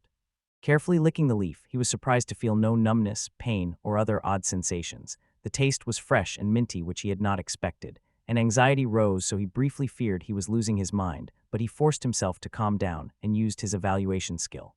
The system worked reliably and clearly, reporting the find as marble grass, an edible plant good for drying and making tea. The discovery pleased him. It was not poison but a valuable natural ingredient. He decided to treat Sarasu to the aromatic drink next time and noted he needed to dry the leaves properly. He heard rain for the first time since arriving in this world, and not wanting to waste time, he headed to the forge to keep working until it stopped. The system produced another result, creating a new weapon called Hellfire Arrow with a medium-strength flame, and Okuda felt genuine pleasure at completing an elemental weapon, glad he had earlier infused his quiver with the water element, which gave him the idea that if he could introduce an element into the quiver, then by using the appraisal skill, he could learn to enchant items. He did it. The system reported that the water element plate had been created, an iron plate soaked in elemental water with moisture forming on its surface. This meant he could now enchant not only weapons, but also armor and household items. Making the plate larger required scales, which he would get later. The results showed the plate collected water more efficiently than the water blades, and the discovery inspired him. He began thinking about how to use the ability in everyday life. For example, a self-filling mug, a frying pan that produces fire, a broom that attracts dust, or a rope that turns things to stone, and all of these ideas could be useful and in demand because no one had done anything like them before. Despite his abilities, he kept reminding himself that his true purpose was to live alone in peace away from the crowd. If he appeared too often, he could be seen again by the same nobleman, and he wanted to avoid that. Returning to work, he soon noticed Ash. His dog was covered in mud. The dog seemed to enjoy the rain, which made Okuda smile a little. Ash barked happily at his words, and Okuda breathed in fresh air and felt a surge of energy. After a few days, the rain ended, leaving a pleasant scent of damp earth in the air. Bright blue sky, clouds drifting slowly, and the sun's soft warmth brought a feeling of peace. After feeding all the animals and watering the garden, he began to feel sleepy in the quiet. An approaching carriage caught his attention, and he felt a tight knot of tension. Things were not going his way. Okuda quietly hoped it was only a coincidence. Soon Margot called out to him and said Byron's name. Byron's name tugged at his memory, though he couldn't recall where he'd heard it, and he pulled out his writing board to try to start a dialogue. The guildmaster had chosen a detachment of Margit, Juno, Kai, and himself to accompany that very nobleman, and the news did not please him. He wondered why the nobleman was so eager to conquer the dungeon. Maybe overcrowding inside was forcing monsters to the surface, and a purge was needed. Conquering it would also help Okuda by making his home safer. He did not trust Byron, seeing him as someone who lacked the experience and understanding of the necessary forces, but still tried to give orders and impose his decisions, so he considered him incompetent. He had fought to avoid joining the expedition, but with the city's strongest warriors backing the effort, it might not be so dangerous, and since he wanted the dungeon clearing to succeed, he began preparing now that the day had arrived. He watched Guildmaster Shiraku and saw that he was calm and confident. Guildmaster Shiraku thanked the adventurers for taking part in the recent operation.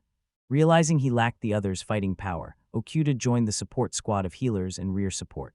Sarasa approached and silently handed him a bracelet, which surprised him. Discovering it wasn't just a decoration, he used his appraisal skill, and the system immediately reported a bracelet that grants resistance to poison. Okuda was amazed because such items were expensive. He thanked Sarasu sincerely and promised to take care of her gift. Then he noticed Kai's odd gaze. It wasn't hostile, but it carried tension and quiet determination.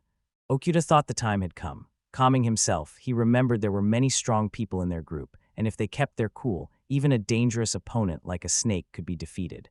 No monsters appeared on the way, which raised alarm. It meant all the creatures had gathered in the dungeon.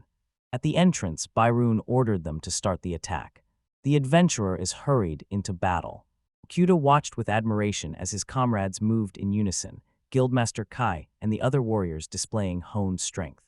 In his support role, he distributed potions to the victims, eventually realizing the healer's role was just as important, and if things continued like this, he would become a full-fledged healer. Soon his potions and herbs ran out, the monsters still surrounded them, and the fighter was losing strength.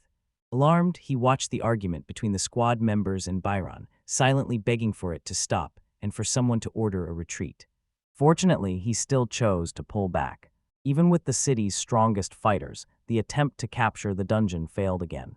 There was only one outcome. Next time, they'd have to face even more powerful enemies. Okuda knew he had to get stronger. Returning home, he found Sarasa had set the table, having prepared everything in advance and poured her heart into the food. Grateful, he thanked her, clearly moved by her concern. Okuda said that despite the language barrier, they were beginning to understand each other better through actions and gestures.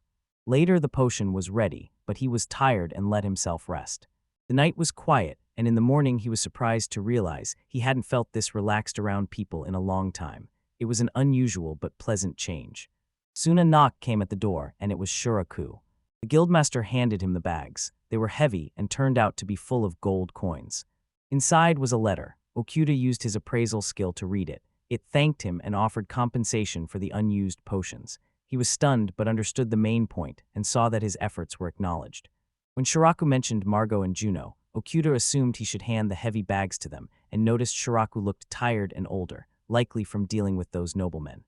He roused his sleeping comrades for breakfast, deciding a cup of tea would be a good way to start the day.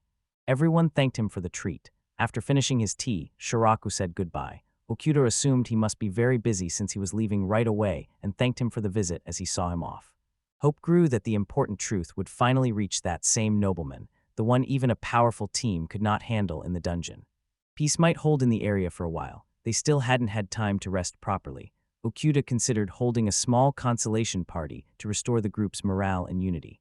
Watching Juno and Margot enjoy the beef shashlik he had made with obvious pleasure, Okuda felt a quiet joy. They seemed to be growing a little tired, which he took as a welcome sign that the evening was nearing a natural end. By then he had finished making the soup, hoping it would help everyone get their strength back after a busy day. The herb proved effective against his hangover and noticeably eased his condition. Margot looked at the pot and recognized it as shimino soup, and Okuda confirmed her guess briefly and confidently. He remembered, as before, that everyone had eaten heartily and not hidden their pleasure. At the end of the evening, he wished everyone good night and said they would definitely see each other tomorrow. The next morning he felt relieved that the soup had worked and cleared everyone's head. He had business at the guild, so he suggested going to town and they went together. And on the way, Okuda thought about his desires and admitted to himself that he truly wanted to master magic. Recalling a past time when a sorceress used a tornado spell to defeat a giant serpent, he saw that it was wind magic, the element that had always drawn him. He concluded that mastering magic required patient practice and consistent training like any other skill, and that once you have the basics you can slowly but surely grow into mastery. As they parted, Margot expressed his desire to meet again and bade him farewell. Okuda returned the farewell lightly with a small smile. Entering the guild building, he immediately asked to study wind magic, and Dan at the entrance nodded to confirm it could be arranged. Okuda was surprised to see the dojo open before him, a place he never associated with teaching magic. Despite the charged atmosphere inside, he doubted Master Kai had any magical abilities.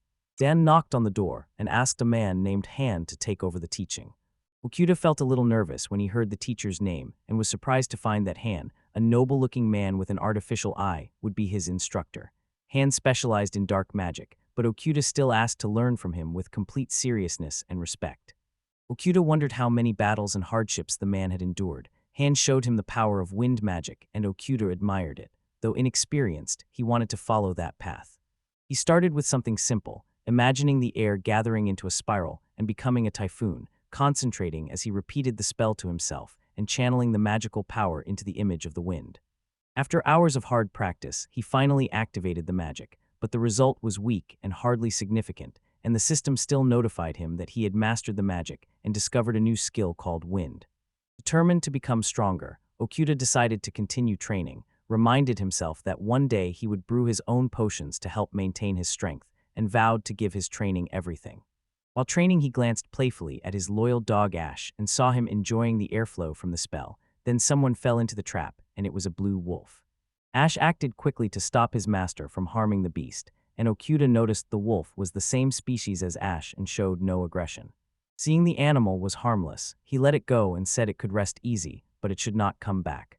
That evening, while thinking about wind magic, he reached an unexpected conclusion. With it, you could quickly dry your hair. Smiling, he asked Ash if he liked the feeling. Noticing the bracelet on his wrist, he remembered he had never thanked Sarasa for the gift. He decided to call Juno over so they could choose a gift in return. He remembered Juno lived in the tavern where he'd once been helped, so finding his way back was easy. Okuda went down to the tavern's first-floor bar and stepped up to the counter. Just then one man, after struggling to say a few words to the girl, hurried away. Okuda wondered if he had accidentally become an obstacle. The girl greeted him warmly. Okuda said he was Juno's friend and asked which room Juno was in. The girl said Juno lived in room 202. Relieved to be understood, Okuda went up to the second floor. At the right door he knocked, heard no answer, and said he was coming in. The door opened and Juno stood inside. Juno looked tired and weak. Okuda offered to help him wash and showed him how. Juno nodded quietly, and Okuda, sensing he had been through a lot, decided not to ask unnecessary questions. Turning back to the bracelet, he wrote on the board to spare Juno extra talk and suggested choosing a gift for Sarasa to show his thanks. After reading the proposal, Juno agreed. Outside, Okuda felt worried for him and admitted he couldn't make out Juno's words, though Juno's feelings were clear to him. He remembered his hard times when a friend was there just to listen. Okuda concluded that people often don't need advice, they just need someone to confirm their feelings are real. He knew Juno had been through a lot. Even without understanding his words, he felt the pain, sadness, and inner struggle, and that was enough to truly understand him. At the end, Juno thanked him for the day and said goodbye. Okuda replied warmly, wished him well, and said they would meet again. Okuda kept training his wind magic, reciting the spell aloud and apologizing to Ash as he explained he was doing it to help his magic grow stronger. At that moment, Margot stepped up beside him and called to him, and Okuda was startled and began to think about why she had appeared. Maybe Margot hadn't thanked Sarasa for the bracelet yet, and he thought how hard it is to understand another person's feelings. He recalled that he and Juno had thanked Sarasa right away, and Okuda then told Juno to thank him too. After everything that had happened, the state had taken over his place overnight. Okuda thought wryly that his house was turning into a hotel. He remembered hearing that other adventurers, unable to tolerate a noble's behavior, had left the city and set up bases elsewhere. Okuda decided the same thing had happened back in the tavern. Anyone in their right mind would have moved as far away as possible from that disgusting person. Okuda couldn't sleep, gripped by a fear he had to admit to himself. A time came back to him when even in his previous world he wanted complete solitude. He would switch off his phone and stop answering messages to seek silence and solitude. After a while, he felt drawn back to people and started communicating again. The same thing happened with social networks when he deleted his accounts, but later restored them and kept in touch with those around him. Tired of socializing at work, he wanted to move to the countryside. The daily fake smiles disgusted him. Convinced he would never interact with people again, he aimed for complete self-sufficiency and tried to keep as little contact with others as possible. Arriving in a new world did not erase his desire for solitude. He thought occasional meetings and brief conversations with someone would be enough. He thought he was with Juno, Margit, and Sarasa. After thinking it over, Okuda concluded he could not be completely sure his desire for solitude would not return, and convinced a person's worst enemy is himself. He saw that reflection brings no rest, and the more someone dwells on their thoughts, the deeper they sink into inner darkness. Realizing he wasn't looking for an answer, but only drowning in despair, he felt foolish for inventing needless worries again, and believed that since starting his new life here, his deep-rooted fake smile had finally gone. At last he had found something truly valuable and felt peace in his heart for the first time in years.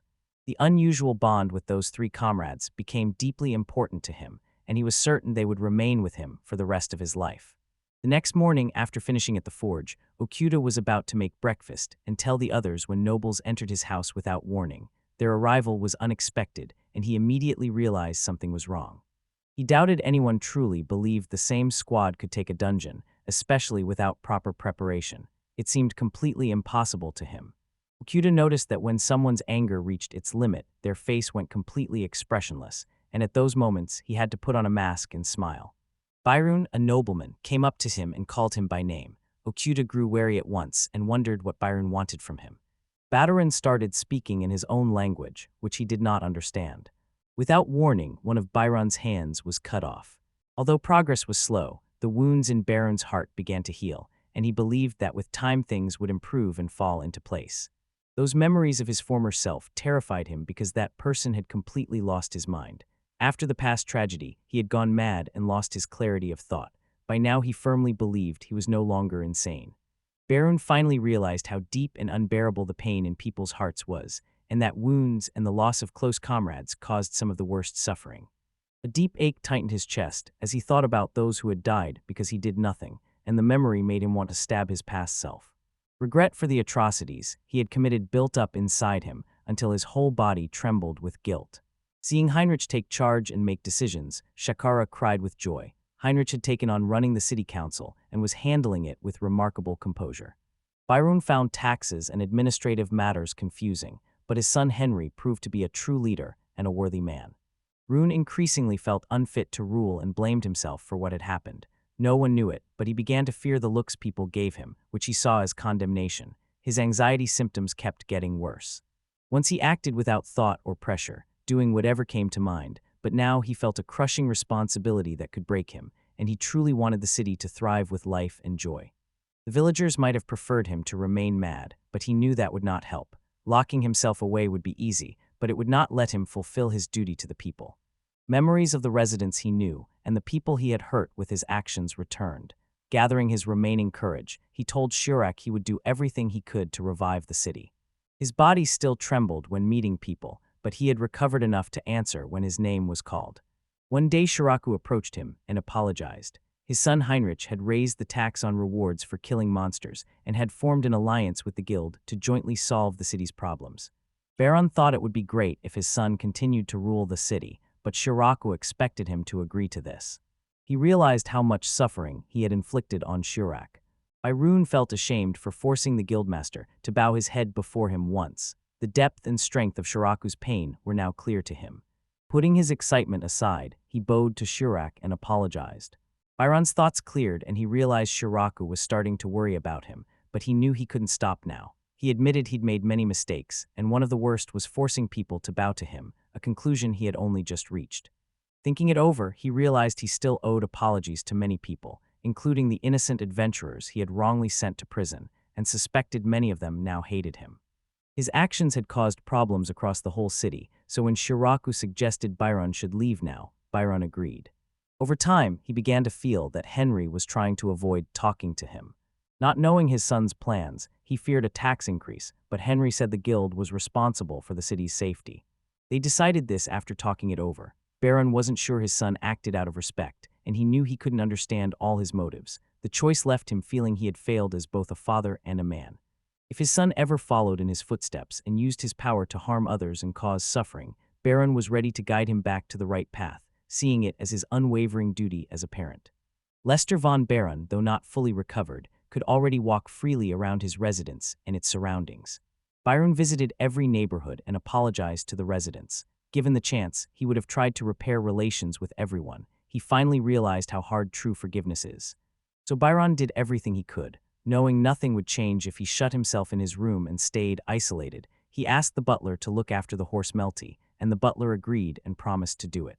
Believing he had a reliable guard at his side, Byron bowed and thanked Tony for his protection. Tony said he would keep doing his duty. Byron said confidently that he would fulfill his duty as a nobleman and from now on do everything possible to atone for his sins. A monster suddenly appeared and disturbed the peace. Shiraku shouted Byron's name in worry. Beside them, Juno pointed toward an escape route, confused by the danger. Okuda replied briefly that he understood, then used magic to raise a defense to shelter them. Okuda felt paralyzed. His legs refused to obey him, and he hoped to stay unnoticed by the monster.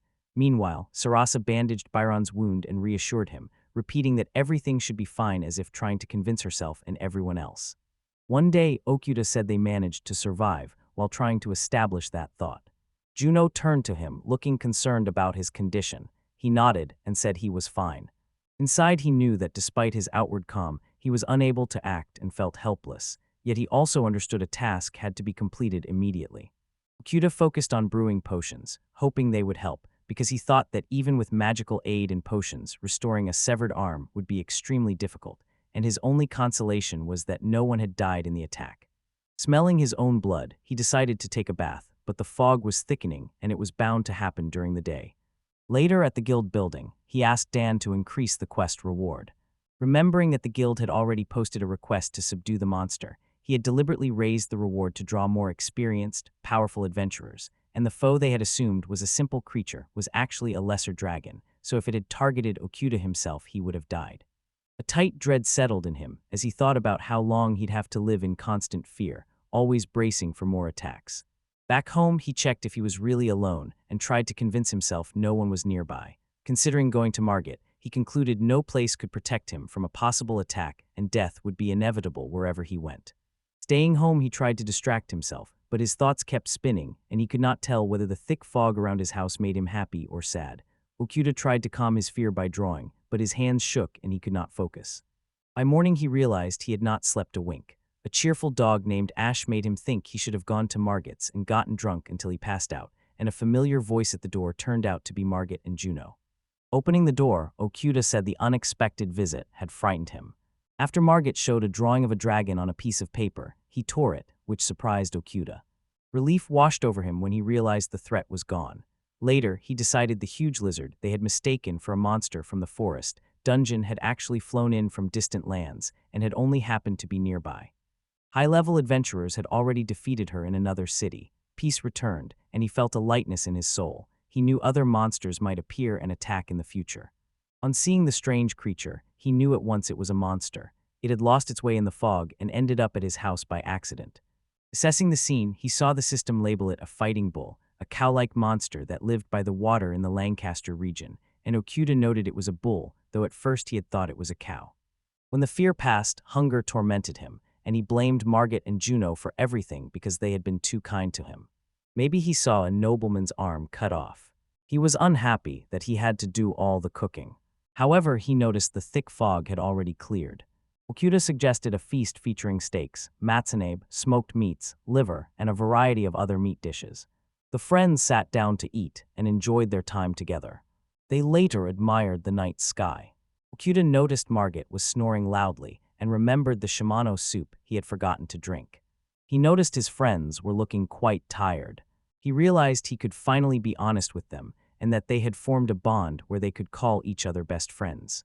The soup had done nothing to lessen the effects of the night's drinking. He warmed it and thought the herbs were very powerful. When they met again, he asked them to go into the forest with him to collect herbs. They agreed and he thanked them. It felt strange and comforting to realize that even in a dangerous forest, his heart was at peace. They gathered a large amount of herbs, and he was pleased with the result. Margit suddenly called out to Juno and Okuda. Reacting, Okuda spotted monsters approaching, saw a blue wolf fighting another creature, and chose to help from afar with his bow. Okuda reached level 14. He did not want to take someone else's prey, but his arrow delivered the final blow. Afterward, he thanked his friends for their help and suggested posting a request to the guild to subdue a lesser dragon if it became a threat. Margit accepted the offer. Okuda thanked him once more and said goodbye. The beetle's buzzing soothed him, but thoughts of the future brought him to tears. Okuda couldn't figure out why he was crying because he hadn't had a drink that day. Remembering he preferred solitude, he realized the warmth that once touched his heart could not be forgotten. Left alone, he felt loneliness more sharply. Okuda realized all good things must end, including the fun, the singing, the cool night wind, and the buzzing of bugs. Fear overwhelmed him as the long, lonely night felt endless, and he could not understand what was happening to him. This may have been a response to recent stressful events. To calm himself, he drank a cup of herbal tea, knowing why he felt this way but refusing to accept the truth. Okuda, I realized I had become an adult who could not let go of my loneliness. When he woke up that morning, he felt dizzy and heavy, and a wave of heat made clear he was seriously ill. While trying to cook food for the chicken, he ran out of strength. Eventually, he lost consciousness. As master of Leicester's Adventurers Guild, Shiraku noticed that Byron, the noble who ran the city, had recently been mistreating adventurers, and worker Dan had brought in a flood of complaints, so he felt obliged to speak to Byron. His position earned him a seat on the city council. The guild promised to destroy the monsters and seize the dungeon. Shiraku explained to Byron all the details and risks of the undertaking. Byron kept insisting on subduing the cockatrice. Q tried to reach him, but it was in vain. Q could no longer stand aside while so many adventurers died in vain. Byron also refused to allow hiring new workers. Only Juno, Margit, and Okuda could handle the cockatrice. Okuda was a healing expert who could cure petrification. A separate trio had defeated the snake, which was recognized as one of the strongest in Leicester. Martial arts teacher Kai could also give a worthy rebuff to the cockatrice. Nobody expected to encounter several cockatrices. They avoided death only because of Okuda, and Shiraku was deeply grateful to Okuda. They had only offered 5 gold coins as a reward. No adventurer would risk their life for such a meager sum. Dan stared at Shiraku with hollow eyes, powerless to act. With the guild's honor at stake, he used his own and the guild's savings to raise the needed amount. After that, Shiraku advised Byron to give in. Shiraku tried many times to persuade him, and his hair fell out. A hole began forming in the stomach, but the symptoms showed on the head, and in the end, Byron ordered the same people who were there last time to be gathered. Forced to bow repeatedly, Shirek kept interrupting Keigo and Okudo while apologizing for acting so abruptly, but Byron did not respond to his requests, and he regretted being such a lousy guildmaster. As Byron dismounted to invite him, a lower dragon attacked and tore off his right arm. Shiraku fought the monster to protect Byron and eventually drove it away.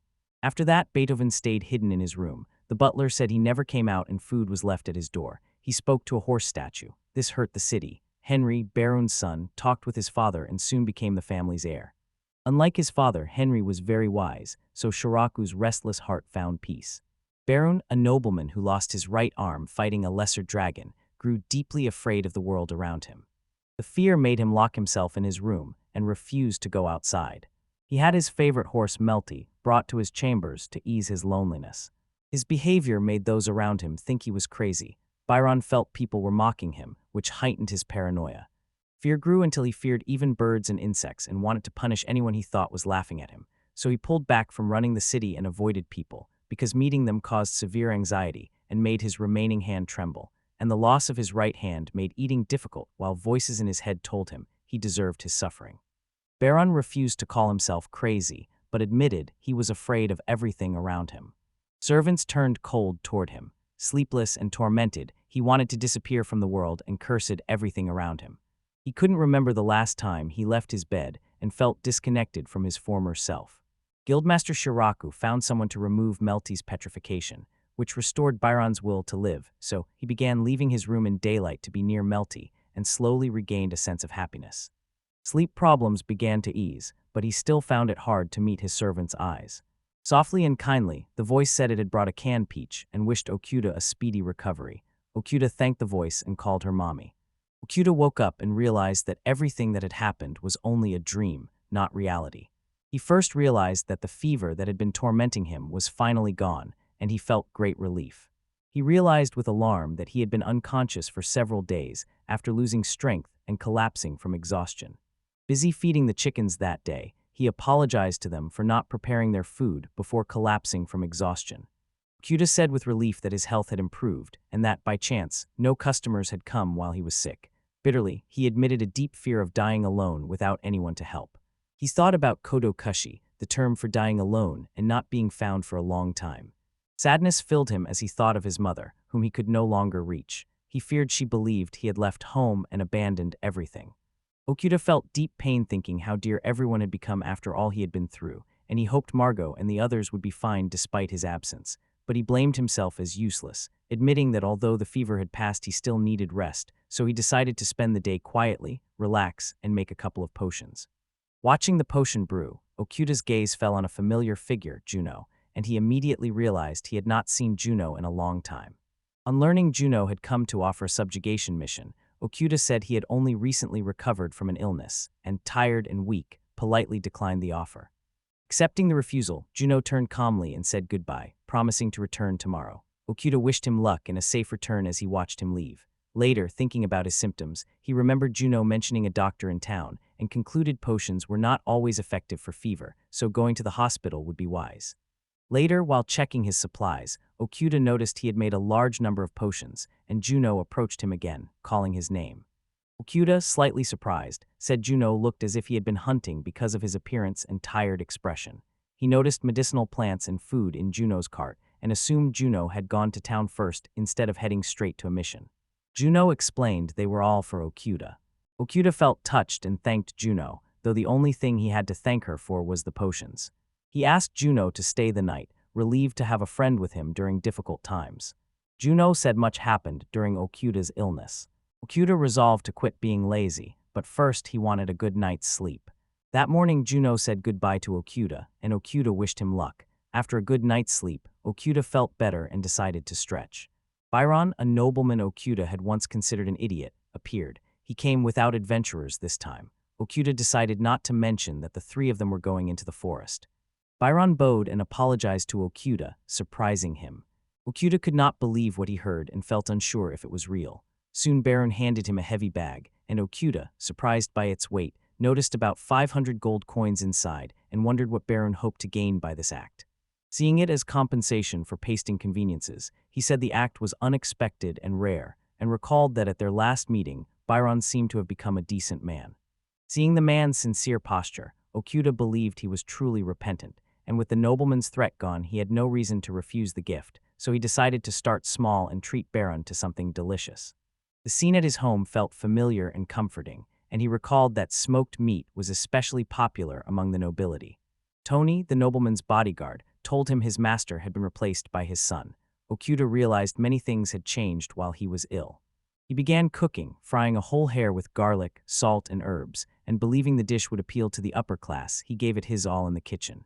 The look on Byron's face at the tasting was unexpected. Okuda realized the effort had paid off. Ash, a dog, came over looking for a treat. He assured her there would be food for her too, and added that she should eat her vegetables too.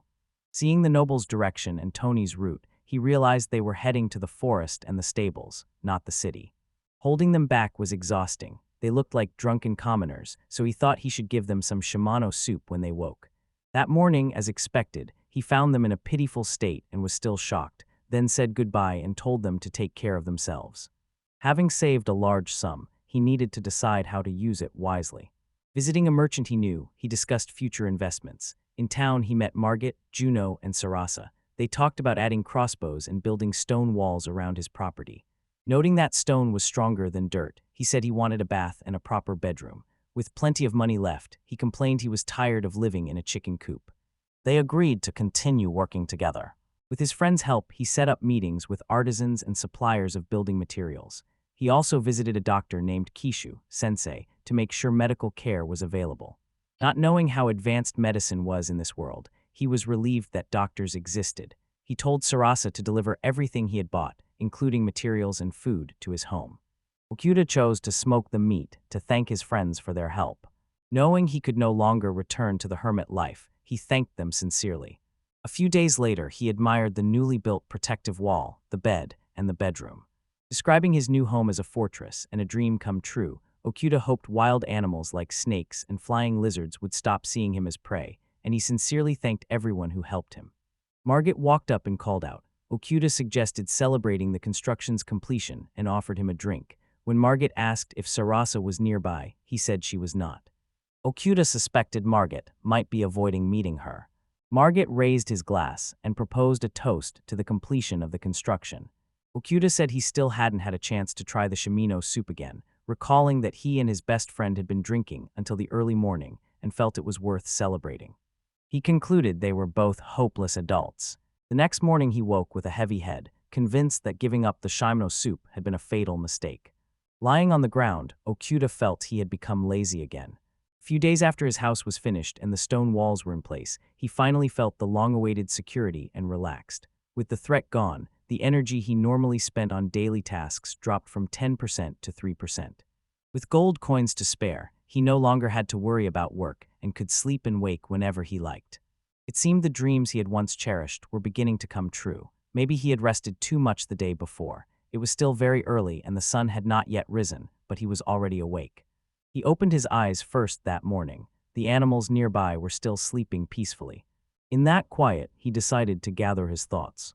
He was glad that Juno and Sarasa felt the same way. On the surface, Sarasa seemed to feel some sympathy for Margot, and Okuda thought Juno had given up trying to win her over. It would have been easier if Juno had found someone else, but Okuda knew he was a good man who probably had no shortage of female attention. Margit himself kept avoiding Sarasa's persistent attempts to get his attention. Yet success seemed just around the corner. Runham also remembered Okuda. Losing his arm may be one reason for his recent behavior. The gold he gave Okuda as an apology proved incredibly useful and was used to build a stone wall that became a real salvation. It no longer made sense for him to hold a grudge against Byron. Okuda turned his attention to Byron's son, now the city's ruler. Margit and the others said this man abused his power. Although Okuda avoided the nobles, he was ready to step in if anything serious happened. He remembered the many people he'd met, including Secretary Dan, the guildmaster Shiraku, Kaisensei, and Han Sensei, who taught him useful skills. 3 adventurers and a mason craftsman whose work gave him a stone-walled house helped him. Later, he met Dr. Keisha, a Byron guard named Tony, a baker named Taylor, and many others. Many people took care of him. In his previous life, he focused only on surviving and had no time for others, but he eventually realized that no one can live without the help of others, no matter how much they deny it. And although he resisted that truth until the end, there were things he refused to forget. To him, Ash the dog was still the cutest, fluffiest creature in the world, and he wanted that to stay the same. The days were getting shorter, autumn would soon come and then winter, and when the first snow fell, he planned to ask Margit to install a fireplace because the idea of taking a bath while watching the snow fall pleased him. Having done nothing for the past few days, he decided to take a bath after sleeping. That morning, Okuda remembered he'd left his fishing rod and finally found it where he was sure it would be. The rod looked usable. Baiting the hook with a local worm, he went fishing. Arriving at the river, he noted there seemed to be no monsters nearby. For the first time in a long time, he could sit quietly by the water when the fishing rod jerked, and he realized he had caught something. He decided to taste the ayu fish. The fish could be served as sashimi if it had no parasites. His experience filleting fish in Japan finally came in handy.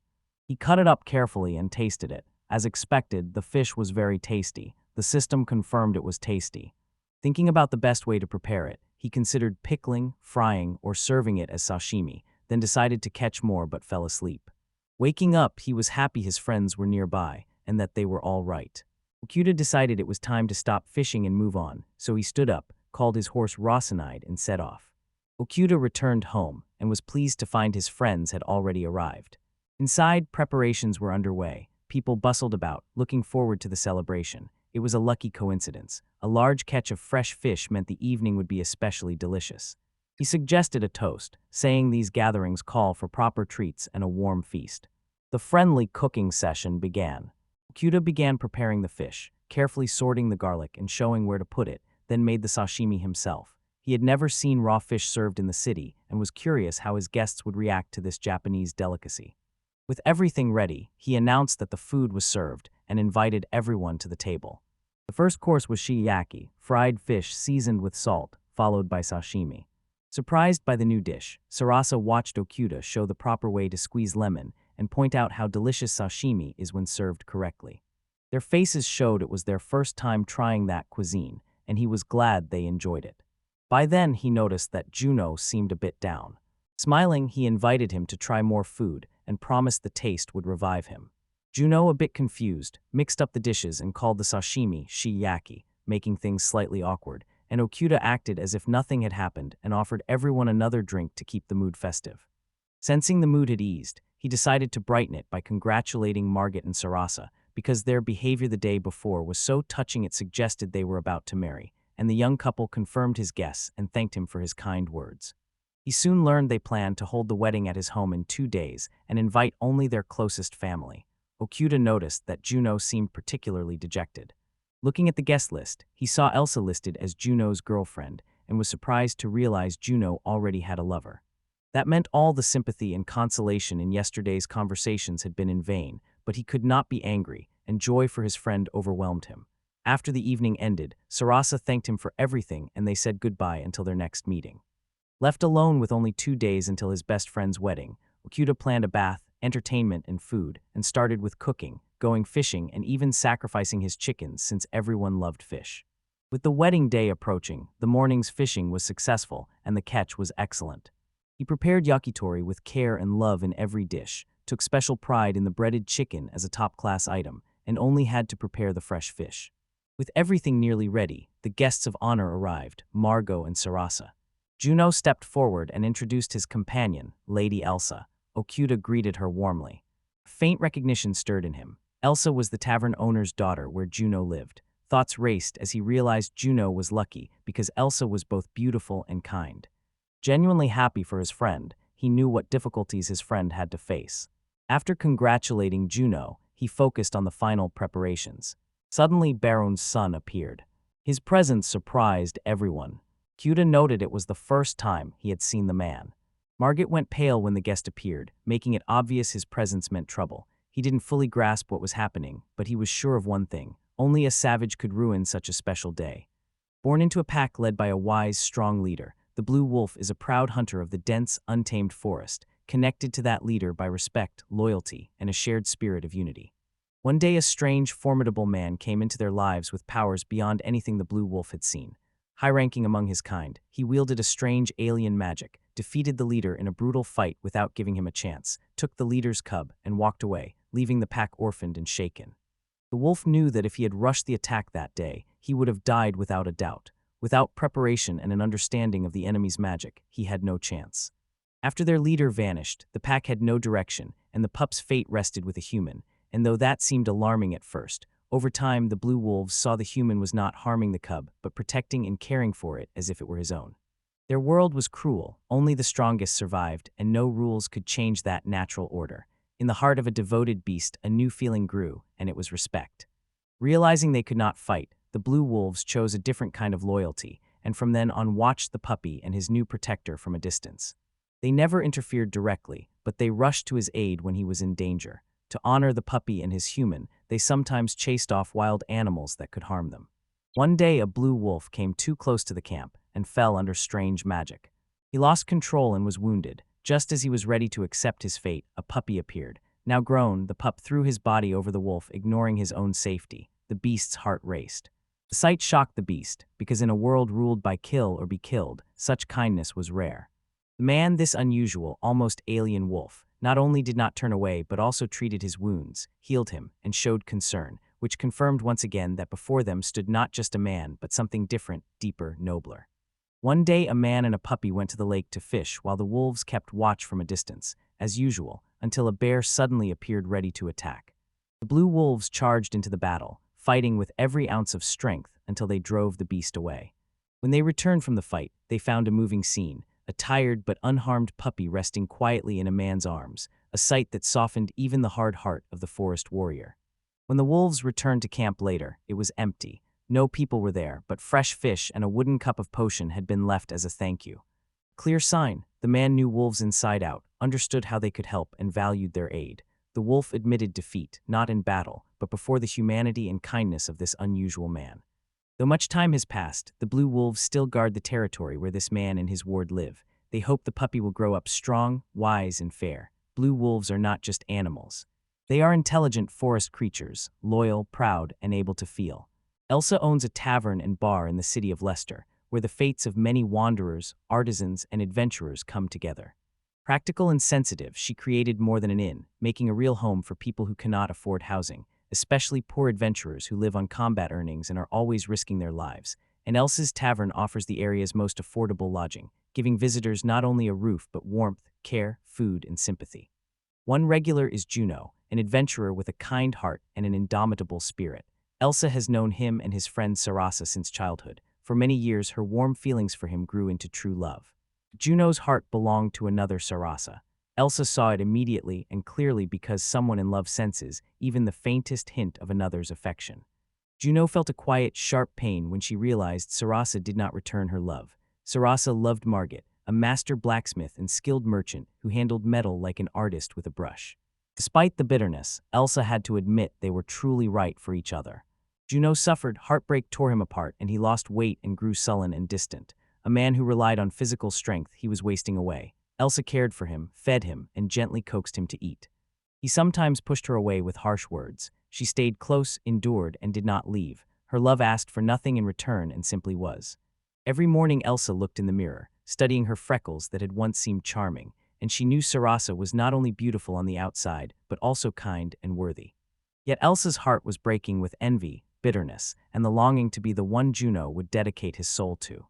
Everything changed. Just as Elsa was about to give in, Juno said what she had been waiting to hear. He wanted her to be his girlfriend, and his words tore down her inner barriers, letting the tears flow.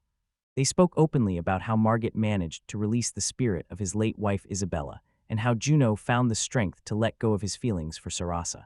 Elsa still feels a little uneasy remembering his old love, but there are no more secrets between them. He knows she loves him, and that makes her happy. It was the brightest day of her life. On Margit and Sarah's wedding day, Elsa dressed for the occasion, wearing her favorite dress, the shoes she had saved for a special day, and the jewelry and earring Juno had once given her. Leaving her freckles uncovered, she heard Juno say he liked them and chose to be herself, fully accepting who she was. The wedding was at Juno's friend Okuda's house, and Elsa remembered when he came to her tavern, his charisma, dark hair, and kind look leaving a lasting impression, and his little puppy had won her heart. So now happy to see him again, she felt a gentle excitement and bright hope. And with love, faith in the future, and inner strength, she went to meet a new day. Lord Henry became Leicester's new ruler, the son of the former leader known for his tyranny. To set himself apart from his father, Henry worked to win the townspeople's trust, gaining support from influential people and ordinary citizens, and strengthening his position. People started calling him wise, and he liked the power it gave him, knowing his decisions shaped reality. To keep his power, Henry imposed heavy taxes and forced people to work until they were exhausted. When his father tried to regain control by raising taxes to fund the Adventurers Guild and the army, Heinrich crushed his father's ambitions and retook the city. With his troubles settled, he began planning his next moves. Studying the city's economy, Henry noticed Margit's weapon shop selling fire and water daggers that helped revive it. Seeing an opportunity, Henry decided to take control of Margot and his activities. His subordinates reported that Margit stopped selling those weapons, suggesting he had a hidden source. Finding the store closed, Heinrich saw the carriage carrying Margit and his companions leave the city. Believing their destination might reveal where the unusual daggers came from, he ordered 4 subordinates to follow them. Henry was determined to make Margit pay her bills and pocket double the profit. Okuda stood stunned and tried to make sense of what was happening. He saw a stranger walk into his house uninvited and voiced his anger. Okuda tried to call security but got no answer. Seeing that arguing with an influential person was useless, he decided to defuse the situation with sashimi and offered the uninvited guests a taste of the dish. Byron appeared and addressed Henry, so Okuda realized the stranger was Byron's son. Okuda realized the argument was about family differences. Because it was a special day, he asked everyone to calm down and listen carefully. Byron tried the sashimi and liked it more than expected. Margit confirmed it was sashimi, and Okuda said he was happy they enjoyed it and suggested saving some for the other guests. Believing more guests would make it merrier, he suggested inviting everyone to Margit and Sarasa's wedding, and Henry agreed to attend.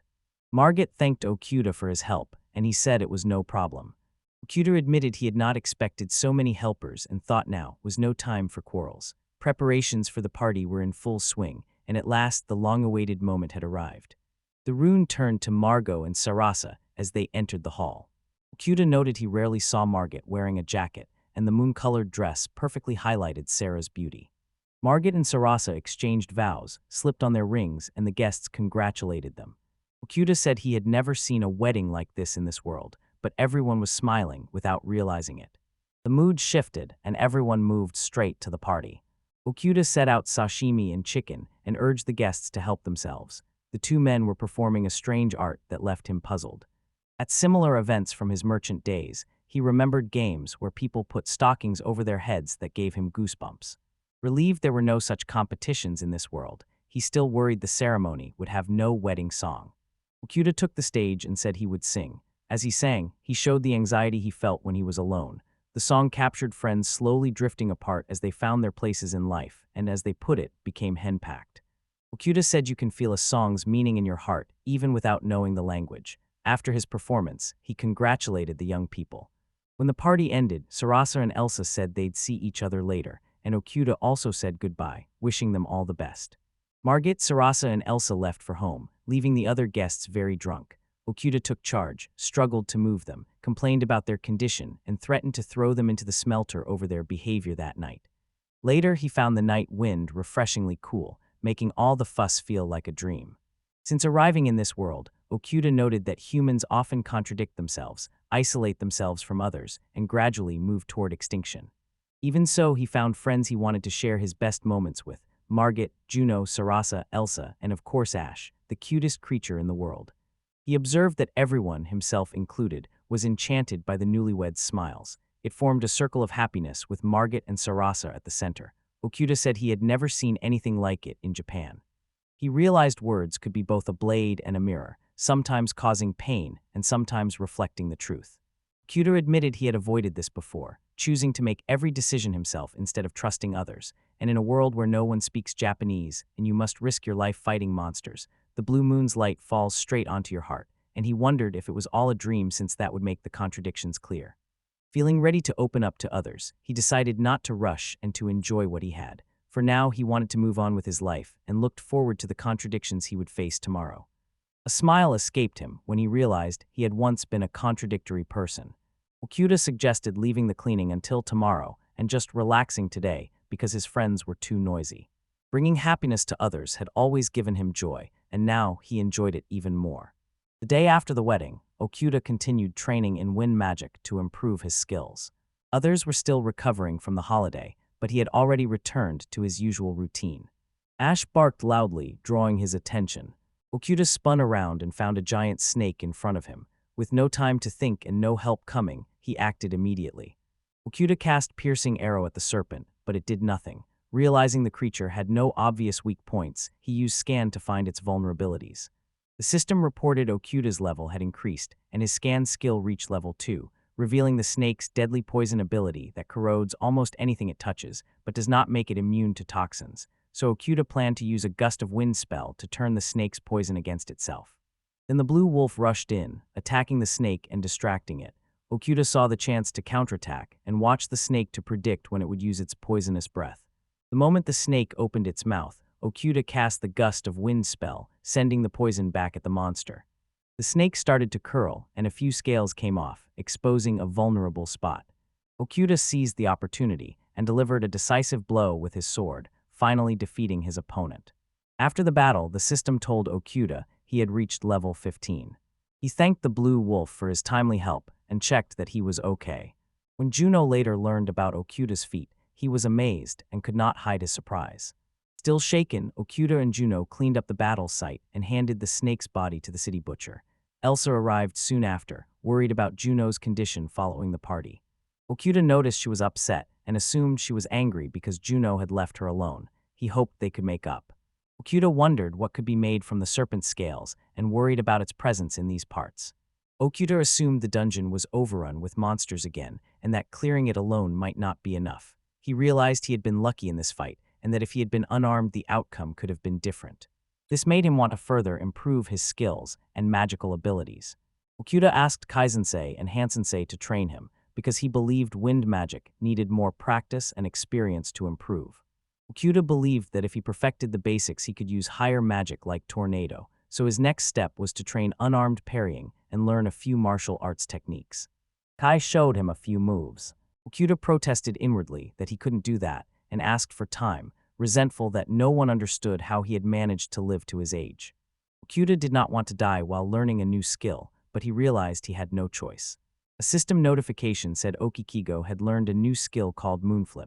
He exhaled heavily, surprised he had done it on his first try. Okuda thought this world was unusual. He hadn't expected to learn this much here. Okuda told himself there was nothing to fear. Next, he moved on to the basic magic of the other elements. Wind worked well with the kites, he noted. He remembered there were only 6 elements. They were fire, water, wind, earth, light, and darkness. I never thought light magic would be so useful at night. His curiosity grew about how far he could push his study of light magic. He noticed the carcass had already been cut up.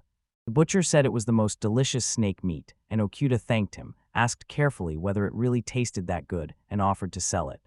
You thought that because he knew where the dish came from, he didn't really want to eat it. Learning that the meat cost 8 gold pieces surprised him. He took the scales, fangs, and poisoned glands with him. The cutter said goodbye to him. Okuda replied and thanked him for the help. Okuda realized scale armor was in high demand right now, decided to sell it to Margot, and went to her house. Seeing the scales, Sarasa looked surprised. Margot immediately said he would buy them. Sarasa objected that they belonged to her. Okuda assumed they were husband and wife and did not understand why they were arguing, so he decided the scales should be a wedding gift. Not wanting to intrude on their honeymoon, he gave the scales away free. As he prepared to leave, he said he was leaving. Sarasa asked him to wait and handed him the bottle. He recognized the liqueur from the wedding, and though it was offered as a gift and refusing would have been impolite, he accepted it gratefully and, as he left, wanted to see you. At home, he noticed the liquor was truly excellent. Sleep overcame him. He felt the day had been very eventful. Okuda was surprised at how tired he felt. Holding his puppy Ash, he said she was a good one. Okuda was pleased that the ash wolf's fang had made a worthy necklace he hoped would protect him. Holding the dagger, he turned it over and kept thinking about its future and what might happen to it. After a short pause, he decided water was the best for the enchantment, and he smiled cheerfully. Relieved, he realized he had finally mastered the art of enchantment, even though Margot usually handled such tasks. Juno suddenly called to Okuda. Okuda flinched, admitted he was scared, and asked what Juno was doing. Juno then gestured at him to point out something that needed attention. Okuda didn't understand at first, so he tried to read the gestures and concluded they were about drinking and hinting at the girl. He assumed Juno was inviting him to a tavern where he could be discharged or meet girls. Juno said he was going home and would return at night, and Okuda hesitantly agreed while still thinking that none of this matched Juno's usual behavior. He began to wonder if his friend was upset again, since his friend clearly did not want to just chat over a drink. Okuda remembered that he used to welcome a drink after a hard day at work. By the time night fell, he decided he could not take the puppy Ash with him and left him with Sarasa. Back in the city, he realized he had been right. Margot arrived at the shop and they discussed delivering daggers. Margot thanked him, said the shop was still open, and invited him in. Okuda said he'd be back soon and moved on. She nodded without objecting. Okuda, the owner of Sarasa's shop, called her name to get her attention. He saw no joy on the woman's face and wondered if he had come at the wrong moment. Seeing Ash, Sarasa immediately brightened and her mood improved noticeably, giving the puppy a loving name and admiring his fluffy, gentle nature. Okuda asked her to take care of the dog, saying he wanted to spend time with his friends. He wished he'd been honest and said they were going to the tavern. To make things clear, he motioned that the meeting would be for drinks, fun, and possibly the company of some women. Okuda noticed Sarasa's expression change and realized he had made an awkward mistake that upset her. To make amends, he left a coin as compensation and asked again to look after the dog. Okuda finally joined Margot and Juno, thanked them for waiting, and noticed they had already started drinking. Margot invited him to join, and Okuda agreed with some hesitation. Maybe the tavern would be a place to relax and try something new. The meeting was at a tavern called Butterfly Cradle. Okuda noted the room was simply furnished and without frills, and he was surprised, wondering if they had come here just to eat because the place felt familiar from his memories of the previous world. Not planning to be here, he decided to stay once he arrived. It surprised him that there was one girl for each of them. Did you know he wished him luck with a smile? The Okuda did not immediately understand what it involved. One of the girls invited him to sit down beside her, and he realized he had a calm, beautiful conversation partner. Okuda greeted her and said he was glad to meet her. The girl replied that it was already evening outside. It had been dark for a long time, and he felt a little nervous. Because communication was difficult, Okuda suggested the girl correspond by letters. She agreed and wrote her name, Urina, on the paper. Then he offered her a treat to show he was paying attention, and Urina thanked him for the polite gesture. Okuda, I felt a bit like an academy accountant who learned foreign words incredibly fast on business trips, but this was more complicated than just learning a language. Okuda wondered if Margot and Juno had brought him here to help him learn the local language, though deep down he had hoped for something else, and he was also curious about how their evening was going. Okuda turned toward Margit and saw a strange, unexpected sight that made him feel a sudden stir inside. He thought Sarasa would probably tear Margit to pieces if Sarasa found out, but decided it was Margit's private matter. Okuda returned to his conversation with Urena, thinking what topic to bring up next. An idea came to him about something unusual and interesting to discuss, but music pulled his attention away. Hearing the bard sing, he wondered what the song was about. Okuda continued to communicate with Yorna using notes and pins. To understand her writing, he used his evaluation skill to decipher it. The essence of the song was this. On a distant mountain in the west, a great tree has stood for 10,000 years, and in its roots, a golden flower called Urian shines brighter than the sun. Powerful divine beasts guard this sacred tree. An ancient legend says the flower's nectar can cure any illness. Use it to make an elixir by mixing it with other rare ingredients, such as the herb Irene, the healing plant Malin, and the hair of a divine beast. Okuda found it all very interesting and informative, thanked Irina for the remarkable story, and quietly confirmed his earlier belief that girls and bars could really be the best teachers of foreign languages. He recalled that his friend had not lied about it. When the meeting ended, the girls said goodbye and invited them to return. Margit replied confidently that they would come back. Okuda also felt he wanted to visit again to continue the conversation with Irina. After leaving the tavern, Margit asked whether Okuda had liked it. He answered enthusiastically that the evening had been magnificent. He felt everything had turned out exactly as Margit and Juno planned. They worried about him because he rarely interacted with women. Okuda knew he would never have come here without his friend's initiative. He thought meeting Urino was possible only because of Margot and Juno's efforts. Okuda spoke gently to the puppy Ash, surprised by her appearance and unsure how she had ended up here. Sarasa and Elsa appeared before him, and realizing the situation had changed, he announced he would go home and go to bed. Sarasa suddenly grabbed him and Margit and dragged them home, not giving them a chance to object, and Okuda apologized inwardly to his friends, feeling partly to blame. He felt awkward because even though he believed he had done nothing wrong, he still felt guilty. Quietly, he reminded himself that he had the right to remain silent. Margit and Juno bowed to Sarasa and Elsa, either out of respect or repentance. Okuda noticed things were calming down. Ash, the puppy, suddenly turned and began sniffing something. Okuda asked what exactly he was doing. A puppy nosed into Margit's pocket and pulled out an object that belonged to one of the tavern girls. Sarasa noticed, expressed suspicion, and asked where it had come from. Okuda was filled with anxiety and thought this was the end, fearing he might pay for everything right then. Suddenly, Sarasa said he could go. Seeing an opportunity, Okuda left without facing consequences and apologized as he said goodbye. His main task now was to get home as quickly as possible, since there was no point staying on this battlefield. While repairing the roof, Okuda smelled a pleasant scent, and from then on couldn't stop thinking about her, which felt like love. If that's the case, it will pass soon. He's never in a romantic mood for long. After finishing the work, he saw it was late and the tavern was opening, but despite wanting to, he told himself he had nothing to do with her. On the other hand, he wanted something tasty to drink. The tavern had many drinks he could try. Besides, it was high time he learned the language. Still, he thought a visit to the tavern might help, though he was nothing but trouble. In the end, he went and even bought souvenirs the girl really liked. She also said it was a good snack to have with drinks. After that, Okuda visited her often and enjoyed spending time with her. Enjoying himself more, he still had moments when reality hit him. He did not brag, and at work he was popular with women but kept walls around his heart. He saw that he hurt people who became close to him.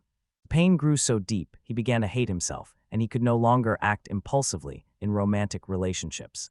He wondered if Irina had guessed his feelings. She gives herself fully to a chat, a drink, and making him happy. He would never leave her. She really listens to him. He is interested in this city and the world. She has always been interested in what he says. Maybe it's just a way to seduce men, but he sees she truly enjoys spending time with him. His eyes stayed on her as she shone like a star, and he wanted to know more, saying he wanted to know her better, learn her secrets, and reveal his own. She agreed, and Okuda had never expected their time together to be so fulfilling. Back home, he thanked the man for looking after Ash and said he was glad things were going well for him in Juno. The man smiled and suggested making a fire. Late autumn had arrived, and winter promised to be so cold the boys would see diamond dust in the air, so Okuda had to prepare for the bitter cold. He said goodbye to Juno and the man and went home to decide what the gift would be. He began copying into the book what he had seen that day, confident Yorna would be pleased because she was curious and could still add recipes. He did not think that was important, and at the end he signed it to Yorna from Kegu Okuda, knowing she might see a handmade gift as tasteless but choosing to see how things would turn out. Lighting the stove made the house very warm, so there was no need to worry about winter. After some time, a man visited Urina and brought her a book. Urina was very surprised by the gift. The man was amazed that she had also given him a book. A complete set of the country's winter clothes was there, and he had to change into it immediately. Okuda noted they were very warm. Yorna said he looked very good and asked to see the book's contents right away. As soon as she began reading, she found it wonderful, and at that moment, Okuda realized the work had been worth it. Amazed by the book's contents, the girl read it avidly and offered to let Okuda read it too, handing him a grimoire that covered survival basics and ice magic, and leaning in close to explain the text while he tried to concentrate. While there, he learned ice magic and used it to add ice to the drink. Success gave him a new freezing skill and made him very happy. Then he realized he could learn skills from books.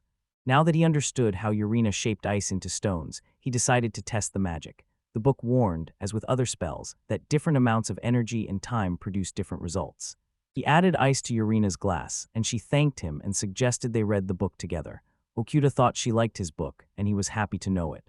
Time with her felt too short. With Urina, the hours flew by unnoticed, and everything was calm and easy. After a while, he returned to Juno, thanked the guys for looking after his pet, and went home. Night had already fallen, so he lay down on the bed. His reluctance to get close to people probably came from his boss's words. The boss had said being late is the same sin as murder. He believed being late stole other people's time, and so took their lives. On reflection, he admitted he had not always been careful with others, and might have been taking their lives. In this world, that feeling is gone. Talking with Juno, Margit, Sarasa, and Elsa may have slowed him down, but that's probably what friendship is. Then his thoughts turned to Urina. He realized it wasn't about taking others' lives, but about sharing his life with them. Maybe that was his destiny. Despite having just said something romantic, he didn't know what was happening to him, and the more he thought about the girl, the more he felt he was sinking into a deep maze. And if asked whether he liked her or felt disgust, he would say he liked her because he couldn't understand why love was so complicated.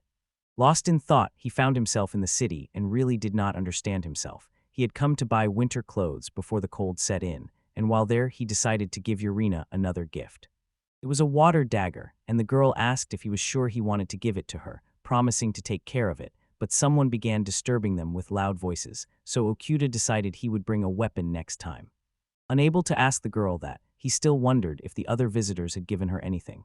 Carrying a heavy soul, he trained by day because he still felt weak and promised to train harder to become stronger. Seeing his pet scratch at the wall, he went to check. If a monster was behind it, he could aim from above. There was indeed a monster bear behind the wall, but it was unlike the usual kind. Okuda used the evaluation on it. It turned out to be a rare, autumnal red-furred grizzly, and if these are fire elements, water should work well against it. He began loading the crossbow and taking aim. He fired and hit him, but he didn't know if he had killed him. He couldn't see anything because the grizzly started glowing so brightly. It came very close, and at the last moment, Okuda managed to kill it in the head. After leveling up, he could turn the bear into food. The meat tasted very fresh, and it was his first time eating bear meat like that. Their meat was softer than that of bears on Earth. He brewed a potion with an egg and could not resist trying it. After drinking it, he felt his body grow lighter. Idru's healing potion could restore body parts and was the strongest restorative potion Okuda had seen, but he did not want to drink it. Knowing its ingredients, Okuda asked Sarasu to sew a quilt from bear skin and prepared to go to the city. He took a small bottle with him, gave Sarasa the skin, and asked her to look after it. He had another reason for coming to the city. This was the residence. He felt very nervous as he drove up to it. He stood outside Mr. Byron's house. Tony, the guard, recognized him. Okuda said he had come to see the master. An escort led him to the master. He went to the master's office, and Kega was asked to look out the window, where he saw the master, who looked like a retired lord with plenty of free time. Tony told the man he would meet him right after the walk, and the man immediately took out a bottle of a guru potion that heals body parts and wondered if it would have any effect. Byron arrived at the office, and both he and the guard were stunned that such a potion existed. Tony asked to drink it, and Kigo knew it was too valuable to be drunk casually, but feared that hiding it would leave him tormented by nightmares. A surge of strength hit Byron immediately.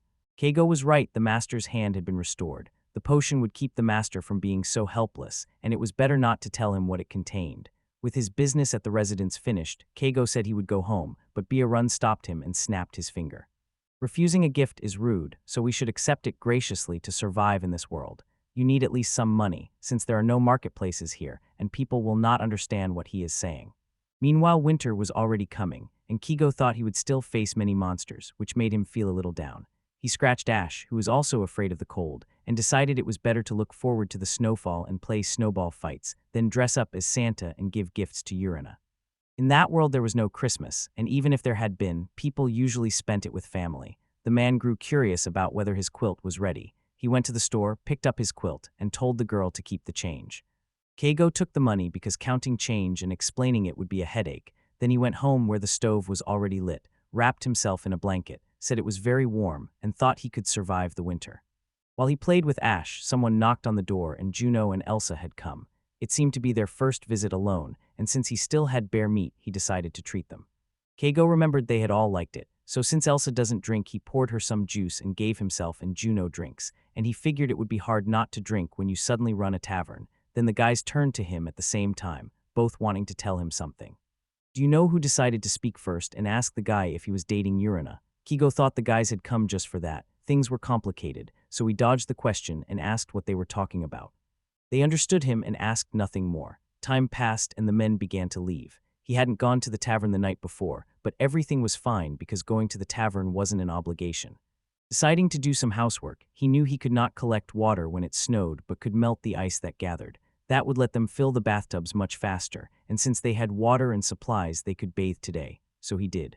Romance in movies and in real life is very different. You need to make an effort to live each day. Installing the bath and thinking about everything that had been happening took Keigo all day, and then the next cold day came. While building something, a man said his boss kept telling him to compromise because he still had to get married, which felt like sacrificing himself for others, and he thought he should be free to choose how to live.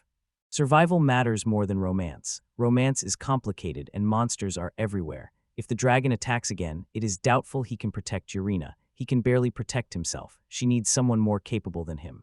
He gave Margaret a dagger. After signing some papers, he left again. On the way, he wondered why he felt so lost and didn't know what to do. Idle, he felt so ordinary and again wanted to cut all ties with people. Back then, his only entertainment was bathing, eating, fishing, and writing because there were no internet or games. And in an era without internet or social media, people could only talk to those nearby. But as everything developed and instant worldwide communication became possible, it had the opposite effect. He was used to the way they communicated before. You could exchange a few phrases and end the conversation. You could protect your heart from intrusion. In romance, your heart grows heavy because much of its pain comes from love, so people often choose the path without pain. In the end, everything comes from our ancestors. When the heart pushes beyond its limits, a person will be able to feel their love. This is causing the birth rate to fall because people cannot get married, and Keigo has been thinking about urine so much that he feels his heart is at its limit, and his mind begins to resist. He loved her, but his mind resisted, and he contradicted himself again. That reaction should have been natural, yet he sat alone and realized he should feel better. Looking inward, he realized there was no one on the planet more unhappy than he was. At the tavern, the men were drinking and having fun when Urina rushed in, clearly in trouble.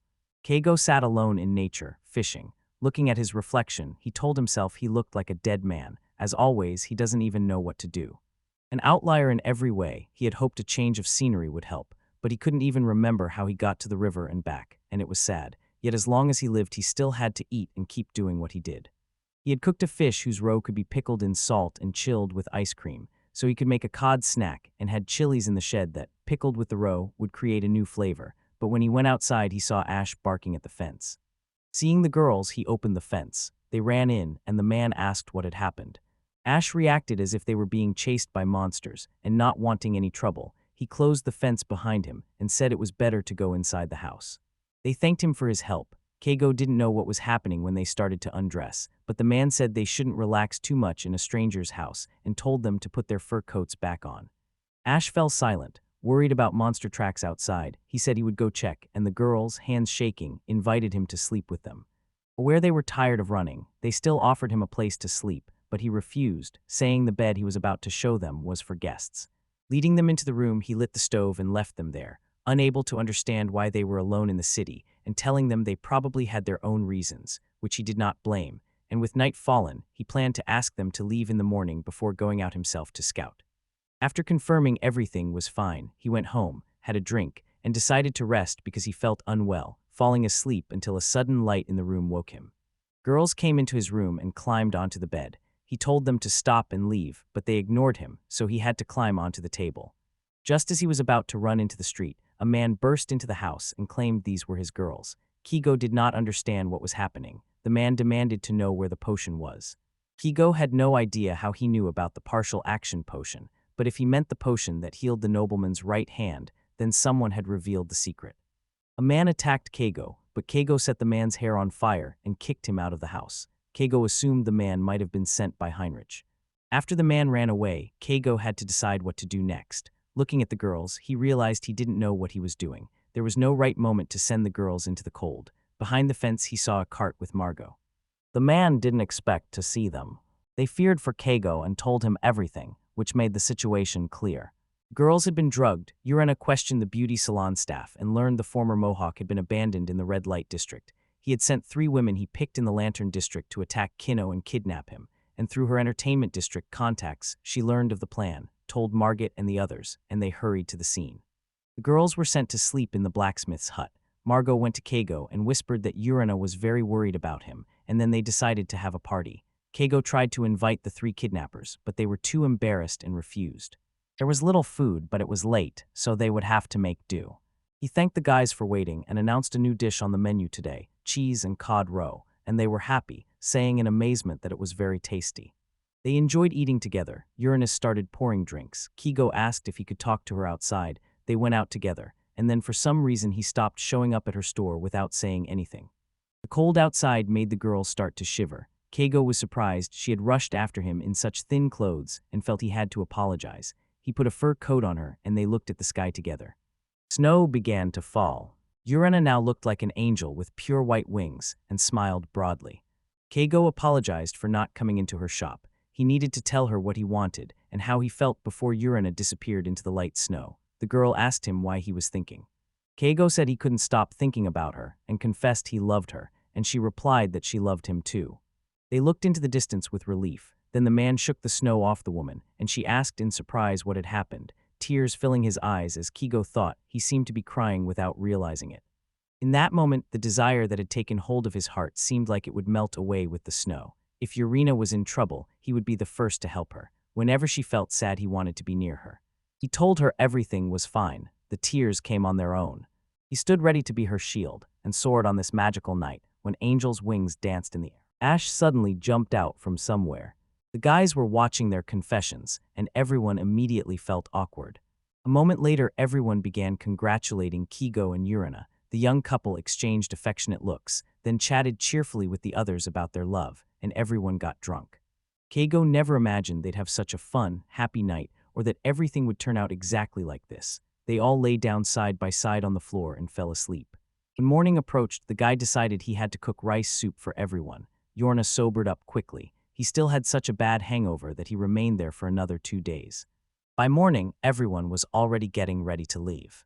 They each had their own job, and after saying goodbye to Keigo, the man gave Yorna a blanket and learned a few words of the local language, while Yorna learned a few words of Japanese, and they were both a little happy. They all agreed to meet later and said goodbye. Keigo was left alone and started sneezing. Ash said everything was fine and that it was time to go home. Only a few hours had passed since everyone left, but Keigo already wanted to see Urena, and not wanting to be alone, he felt very lonely, grabbed his things and ran into the street. I set off, and on the way he wondered if Urena still worked at that place. He pictured her dealing with drunk men, and that image made him furious, but he knew she was free to choose, and that interfering would limit her freedom, so he accepted it would be a bad idea. Now he is losing control of his feelings. He knows he should not be so impulsive, but he could not help himself and came to the tavern. It was midnight and Margit and the others were already asleep, so he did not want to wake them and did not call, instead approaching the tavern doors ashamed after a long journey, already at his goal and so worried, he paid little attention to his excitement. If there was ever a time he needed to act, it was now, so he opened the doors and entered the establishment. He immediately saw Yorna being watched with affection, and the man separated her from the crowd and led her aside. He asked her not to be afraid. The girl understood he was worried and thanked him, but the visitors were unhappy when he began to bark, and all the girls gathered around him, touched. People took turns touching him and calling him their little furry client. Kigo figured they had no problem with pets. Ash was popular everywhere, almost like the place's mascot. Yurina showed Kigo where they would sit and started pouring drinks. Suddenly a woman walked up to them, the woman in charge who always showed up when he did, and his danger alarm went off. He felt he shouldn't cross her and was relieved when she only came to say hello because he feared she would make a scene about him bringing a dog. Bandits entered the building, saw Yurina, and immediately reached for her. Kigo knew they were not people to mess with, but they came to him, and one man pointed to his head and spoke in the local language. Realizing at once it was the Mohawk man he had set on fire, he felt sorry for the hair but, since Yurina worked here, had to handle it calmly so he would not bring her more trouble. He had little left after giving most to the nobleman, so he took out a bottle of potion and told the man to drink it, not knowing if it would help the hair, but the man drank it anyway. The mohawk grew again. Kigo felt a sense of déjà vu, and the hair looked even longer than before. Everyone was glad the man had his hair back. The young man thought he could finally relax and have a drink with Yurina, but the man grabbed her hand and said they were not finished talking yet. The man jumped up and set his hair on fire again with a flaming sword. The mistress hit his stomach so he fell to the ground, and Kiko thanked the woman. Asking Yurina if she was all right, he did not realize even Mrs. Yurina was in danger or that it was no longer safe for her to work here, so he said they would leave together, then turned to the manager and announced he was taking Yurina, silently pleading to be let through because this was not the time for words, and the owner seemed even scarier than the bandits. Keigo pulled out a bag containing 300 gold coins and handed it to the woman. Yurina meant more to him than any amount of money. The girl asked the owner to let her go, and although the owner didn't want to, she agreed. After Yurina hugged and thanked her, the woman promised to distract the bandits so the guys could run away, and she did.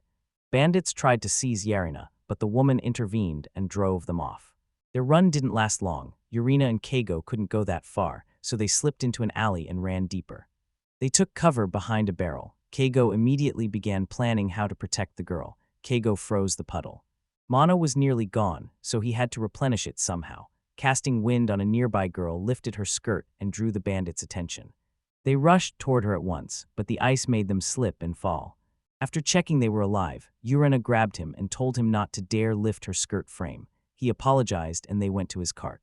When he heard the bandits had been arrested, he knew they would no longer threaten them, and he had taken their weapons with him. They reached the gate where a guard greeted them, but they did not stop and kept driving. They kissed, the night's howling died down, and the snow stopped falling, as if nature was congratulating them. On the quiet road, with only the carriage's sound, the girl wrote a letter to the boy. If being with her became too hard, if they could no longer bear each other's pain, he could leave. She might cry, but she still wanted to stay with him, because she loved him so much. Yorna knew Kigo's urge to disconnect and his misanthropic nature, yet she accepted him and even prepared a figurative escape route for him. He did not know anyone could be that kind. An oddity in this world, he feared waking up one day in Japan, and separation from Yorna and Ash tomorrow would break his heart, so he could not let Yorna know because he could no longer live without her. This was how his life with Yurina began. He hoped they would grow old together, and when they became grandparents, he would tell her every day that he loved her, sure they would be fine no matter what. After a while, Yurina heard a knock at their door. Guests had arrived. It was Margit and Juno. They had not seen each other for a long time. It turned out Yurina had left her things with them. Kiko wanted to know how the mother from Yurina's former workplace was doing. They moved everything into the house. Juno talked with the girl. At that moment, Margit thanked Kaga for the cheese. Kadro said that since they had run out of ingredients, they needed to go fishing. The guy decided to go fishing and asked Marco to guard the house, and Marco agreed. They kissed Yurina in front of the guys, and the guys happily looked at him. Keigo blushed and went to the river. Missing Ash's warmth, he hurried to finish and get home as quickly as possible, but at the edge of the road he saw something strange, full of holes, and on closer inspection he realized the holes had been made by thorns. An attack came from behind, but his shield blocked the spikes, revealing an unfamiliar monster he had not expected, so he used his appraisal skill and discovered it was a giant echinoderm much like a sea urchin. Maybe more servants are being killed and the ecosystem is collapsing, which is why the ooze appeared in the river. A man drew a thunder sword, defended his horse and attacked, then hid behind a rock and noticed the spikes were timed at equal intervals, and when he fires it takes several others to reload. While reloading, he lunged forward and landed his first blow. After killing the hedgehog, his level rose, and despite the cold water, he decided to gut the monster. After that, he used the assessment, though the analysis was only superficial and still appeared promising. A man ate a piece of hedgehog.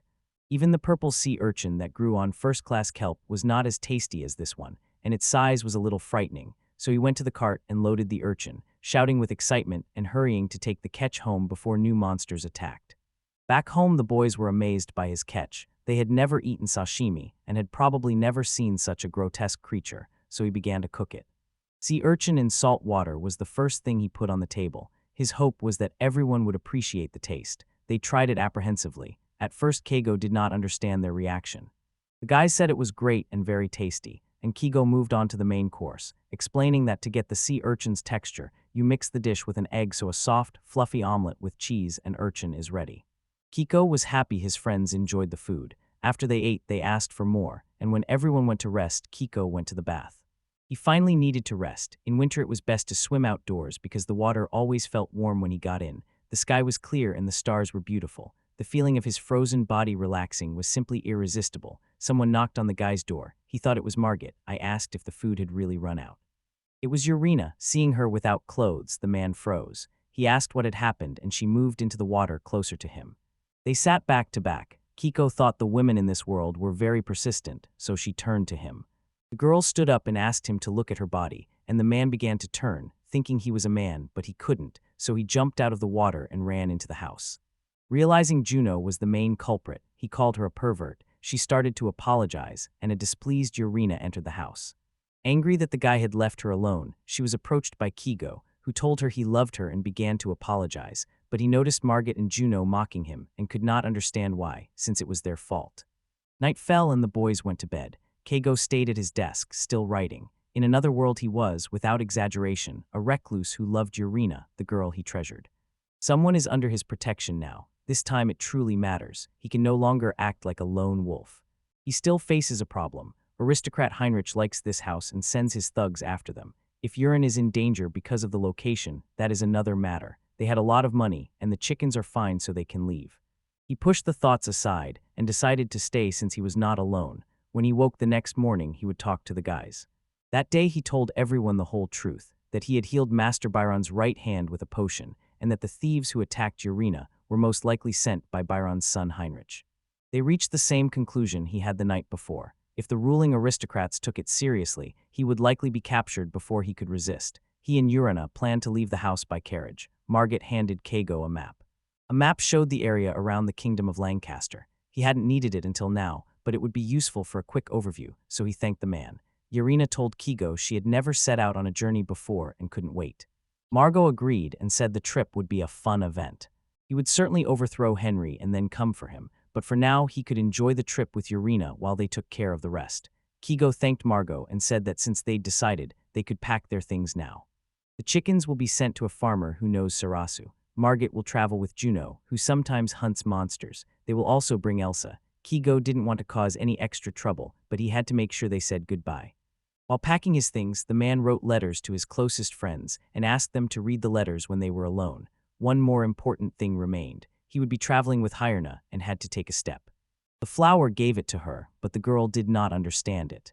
He promised to love her for the rest of his life and keep her safe. Afterward, he wondered if he had said it right. Still, he could never find words to capture her beauty. With tears in her eyes, the girl replied that she would love him all her life. He was her sun who shines every day. Sarasa taught him an oath, which he recited to promise a happy marriage, and before leaving, he gave a special flower for a wedding just for the two of them. Ashbark believed that Keigo was a real priest. After that, he felt a strange courage. Once more, he reminded the boys that he had left them letters and was about to set off on a journey. Farewells were hard. They couldn't stay here any longer. Things were only going to get harder, and Keigo didn't think they would ever come back. Margit said he would overthrow the nobility, but he didn't really believe it would happen. He hoped the guys would take care of themselves and be glad that he would protect Urena. The wolves ran beside them and Urena was pleased. Keigo asked her what Margit had given him. The girl said it was a self-defense tool, a slingshot, and with the right attachment to the projectile it could be a real weapon, and she had gotten it from Heinrich, who apparently collected them. Keigo was almost certain Heinrich was hunting him and didn't expect to live to regret what he'd done. The potion should never have been shown in public, and they were on the brink of disaster, so a trip that avoided all that was the best option. He decided to see the bright side and treat it as an opportunity. They were going to Tirana. Driving on unfamiliar roads at night was dangerous. Even with the wolves' help, they could not let their guard down, so they stopped to rest. Sometimes it felt like a honeymoon for Kigo. The honeymoon horseback ride under the stars was very romantic, but from where they stayed, the men were in full view. The carriage had no roof, but Kigo had 3,000 gold coins and could buy a covered one, and he wondered if the others were looking at the moon now and fell asleep next to Urina. The next morning, birds burst from behind the trees, and Kigo became wary after hearing a strange sound. It was a cockatrice monster. Yorna tried to cover him, but the man said it was too dangerous and told her to move back. He realized he was no longer alone and that they would have to survive together. The monster had not noticed them yet, but when it scanned him, new information appeared. Kigo summoned wolves and sent them to attack and eat the cockatrice. The monster could not attack because it was being held back, so next time he fired a poison arrow to make sure he killed it, and it worked. Only the monster remained. Its summoned creature had attacked him, and the cockatrice's poisonous breath was coming, so he shouted to the blue wolf to retreat. The wolf had no time. Kigo realized things were bad, and Urina came to the rescue. Together they attacked the monster. Kigo suddenly leveled up but ignored the new level and poured a detox potion into the wolf's mouth. It seemed like it would help, but it didn't. They made a grave and Kegel buried him, thanking him for protecting them and for wanting to stay with them until the end. Strength filled him, not weakness, as if in honor of the hero's triumphant return. Henry was angry with the bandits' reports after 2 failed operations. The men had escaped, so he demanded to know what was happening and said he did not want apologies but results. They told him the mafioso they had hired warned that Johnny and his gang, the 7 Devils, and a man called Kigo were very dangerous. If that happens, they will move in, bind Kigo and Urina, and bring them to him. They will sit at Heinrich's feet, and he will laugh and tell them to forget it and carry on with their main business. The man rang the bell. A servant came and was told to call the captain to his office and to gather about 50 people, and the servant told his master he could be relied on. With Jill there, Henry decided Kigo probably would not survive today. If they took his girlfriend hostage, he would have to brew a potion to restore body parts. He had already arranged with the Church Inquisition for a special torture chamber, and he would make the boys pay, leaving them with no chance at a decent life. As with the dagger, someone was bound to rise. They seized full control of the city council, and even drew the influential adventurers guildmaster Schillag to their side, and Heinrich now believed he was no longer his father's toy. Executing or imprisoning them would be hard because it would hurt his image, but at least his henchmen could be driven out of Leicester, and after that house arrest would solve the problem, so Henry decided that to start Donnie and the others could drive his father's lieutenants out of the city. That day Kigo sent each boy a letter, warning that reading one another's letters was strictly forbidden. To Margan, he admitted it felt awkward, but said he was writing anyway. The letter said he planned to overthrow Henry, while asking Margan not to take it too seriously. Kigo added he would be fine in Urina, and that if pressed they would flee in the opposite direction. When he first arrived in this world, Margit gave him weapons and armor for free, and he was deeply grateful because without them, he would have been killed by monsters, and after that he came to her house whenever he could. Which was annoying but also fun, and he knew he could be a bit unsociable. He knew she went out of her way to keep him company, and he thanked her for being there. And even without saying anything, he felt her presence had been what saved him. He asked Margit to look after everyone in Leicester, especially the adventurers, because their lives depend on the dragon's anvil. He wished the best for Kigo and Sarasa, and asked that Sarasa and Elsa be kept unaware of his doubts about returning to Leicester. Not liking to talk, he left things as they were, hoping they would understand. He squeezed the letter and told Kigo to take care of himself. He wrote a letter to John Kigo because he was too embarrassed to talk about it, and he told Margit he felt he would never return to Leicester. That was why he wrote to him. He felt indebted to him because they had defeated the cockatrices together, and he could not have done it alone. It had been hard work, but when they did it, he felt great. After falling for Sarasa, he felt exhausted and depressed and did not know what to do, but he was relieved to have found Elsa, and he planned to go north to the city of Tarrant and then continue traveling to protect Urina until she was safe.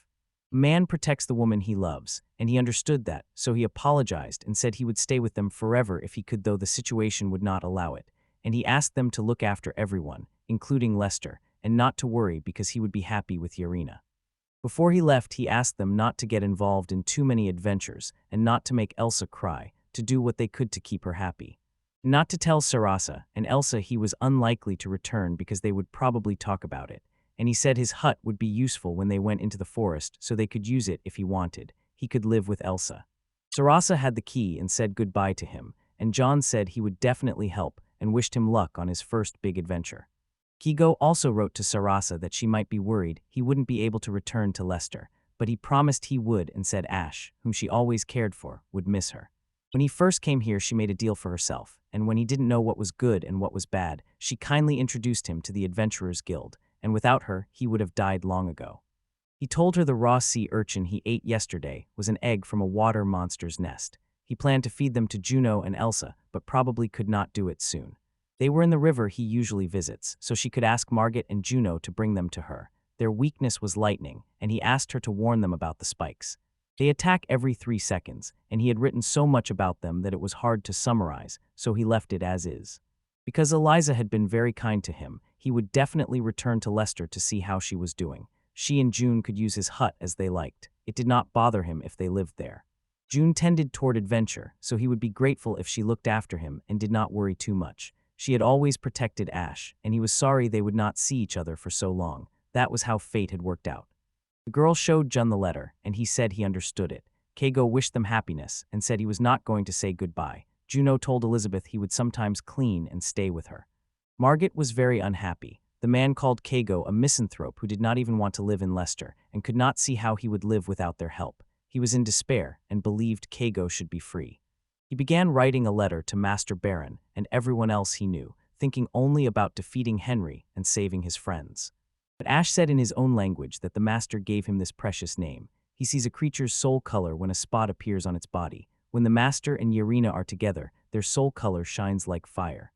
Now that Master and Yarina are together again, he is glad his soul shines more brightly than before. Sarah and Elsa. Saying goodbye to them made him sad. The memories of their time there still warm his soul, but now he enjoys adventures with Uncle Blue Wolf. Uncle Blue Wolf taught him many things, showed him directions and the locations of nearby villages, including the Wolf Village, where a giant sacred tree said to be over 10,000 years old stands, and when a wolf dies it becomes one with the tree and turns into a heroic spirit. That's why wolves are brave and can stand up to the strongest enemies. As the next master, he needs to grow slowly and not rush and must learn to speak clearly next time. The wolf was kind, sometimes strict and courageous. Cockatric killed him, and he and his uncle's friends sang a requiem for Wolverine. His soul rose into the sky in a warm glow and returned to the vessel that held it. The wolves said Master Keigo was very strong, and he had even defeated Ash's mother, who had been their master. Ash only knew it vaguely. He barely remembered his mother, who attacked the master and was defeated, and that was all. Ash was a wolf like the others and accepted the law of the jungle as normal. The owner and the uncle also fought to survive and protect themselves, and if a wolf lost to a stronger opponent he died, so Ash did not see the owner as his mother's enemy. Not only is he strong, he is kind and most importantly he has a beautiful soul, so he will keep fighting for his mother and uncle who are watching Ash from the tree, and he will fight for his owner too. The wolves see that the little one has grown stronger and did everything they could. After leaving the spot where the boys buried the blue wolf, they traveled to the city of Tyrant and arrived after a while, and Yarina said wandering artists do come to this large city, so they must be careful not to leave any traces. The girl looked tired, which was no surprise because they had spent several nights in the cart and had reached one of the ends, and since they did not yet know how far they would have to go he decided to give her a rest. Then he paid the boy to watch their things and pick up a few small items, promising everything would be ready by morning. Their apartment had a kitchen and a shower, and the room was very nice. He said they'd rest well today, but she suddenly came up to him and said she didn't want him to run away today. After a while one morning he brought everything ordered, including a covered cart, bought an excellent horse, and was paid for his work. Keigo named the horse Queen May. The boy said it was a wonderful name. The young man asked the boy to help carry his things, and the boy jokingly asked how many silver coins he would give him. Urena stepped outside and handed him a note that said the girl wanted to see the city. They were only in the next town, and Kiko planned to rush off as far as possible, but Urena wanted to at least look around a little. The man replied that since they were in the city they would go for a walk, and they did. At the circus they had a great time. After the walk they checked out of the hotel. They would have enjoyed a city tour, but perhaps they should not stay here too long. Kiko's premonition did not fail. They did not yet know they were a hair's breadth from danger. Henry was disappointed to have missed Keigo after a noble serving the tyrant told him where he was, so he sent the Juru Corps in pursuit, but the courtyard where they had been staying was already empty, and he accused Keigo of a crime and ordered wanted notices across the city, yet Keigo still could not be caught. He considered putting a large reward on him, but that would be pointless if he died, and if Henry pushed too far other nobles might notice his talent, so the potion, which belonged only to him, had to be used in secret, and he planned to force him to submit by having Urena tortured in front of him. Ordering the guards to get a horse and find a new woman, he planned to humiliate the man. Johnny started as a street thug, grew up in the slums and faced a fierce rival, and though he was hurt at times, his minions helped him enjoy life, leaving him with a magnificent mohawk that fills him with happiness whenever he is praised. They received an order one day from an elderly man with a white beard who behaved oddly once they began to carry out his plan, with seduction as the first stage and kidnapping as the second. In the end, it all ended in failure. They lost their weapons, and Johnny even lost his precious mohawk. Next came a description of Urena, who worked in a small tavern she still saw as family, and everyone carried their own past, which affected her too. Her older brother Sato burned, cut, and tied them up, used physical violence and verbal abuse, making their childhood unbearable, and when the girl was 7, their mother committed suicide. Once, while their father wasn't looking, the boys ran away and lived on their own in the slums. The brother always gave his sister more food and went hungry himself, but he reached his limit and fainted from illness. Sadly, soon after he fainted he died, leaving life without meaning, and the girl sat at the edge of the road waiting for death's embrace until someone reached out to her. Large hands lifted her effortlessly as she tried to speak, and she still remembers their warmth and kindness as they embraced her like wings. Josephine, her owner, picked her up and took her in, giving her food, a clean bed, and time to recover, and when her vision cleared and her voice returned, the girl cried and hugged Josephine. She began helping around the house and soon started working in the tavern. Everyone there had their own tasks. They didn't ask her anything and welcomed her warmly. As the peaceful days passed, the wound in her heart slowly healed. From time to time, her mother taught her a self-defense move. At first it made no sense, but now she fully understands what her mother meant. Children are often kidnapped, sold, and kept as playthings for the nobility, and her mother has already saved her twice. At her brother's grave, the girl told him about her new life and job, and felt he was moved too, then learned that her father had died. At the tavern, she met the man she would spend her life with, Keigo. Now he sat thinking about Urena's remark that she liked the red bear flowers growing in the roadside dirt, a bloom far from elegant. Its resilience gave her strength, and because she had told him about her past and opened up to him, it showed she trusted him. He thought she assumed he hadn't noticed, but after they moved in together, Urena grew less shy about showing her tattoos, and he was surprised, not by the number since tattoos were fashionable here, but by how easily she undressed. For the first time in his life, he felt pure love for someone. He was ready to bet he would never meet anyone as wonderful as Urena again. A giant sea urchin attacked them one day, but the boys dealt with it easily together. They prepared dinner, split the chores between them, and lived in peace. They cooked a delicious meal together. They went to bed. Sometimes Urena fell asleep off the bed, so Keigo looked after her and moved her onto the bed. He could have gone to bed, but it did not feel right now that he was no longer alone. When he first visited her workplace, she stood apart from the other staff, seeming calm but keeping her distance from men, while her tattoos only hid in her scars. Despite everything, she could still smile and be happy because she was surrounded by amazing people, and all the girls there carried their own pasts but got along because their mother saved them. When friends asked her if she would be lonely, she said she was actually happy to go on a trip, and this showed where her true home was, so he hoped to take her back there one day, and he believed that if she had no flaws, he would never have fallen so deeply in love with her. She did everything she could to survive the harsh, lonely conditions, and like Jorbera, maybe that is why he fell in love with her. He decided to apologize and share his sincere feelings in a letter. When she wakes up tomorrow, he will show her how much he loves her. The next morning the girl seemed offended, but when the guy wished her good morning, everything immediately passed. It turned out he had not confessed his love to her the night before because he had completely forgotten, which is why she had been unhappy. He gave her a letter and asked her to read it. She kept rereading his letter like the picture book he had given her, even though they were close. It felt like he was exchanging letters with a girl from another country. They kept confessing their love to each other, and Keigo fell more in love with her every day.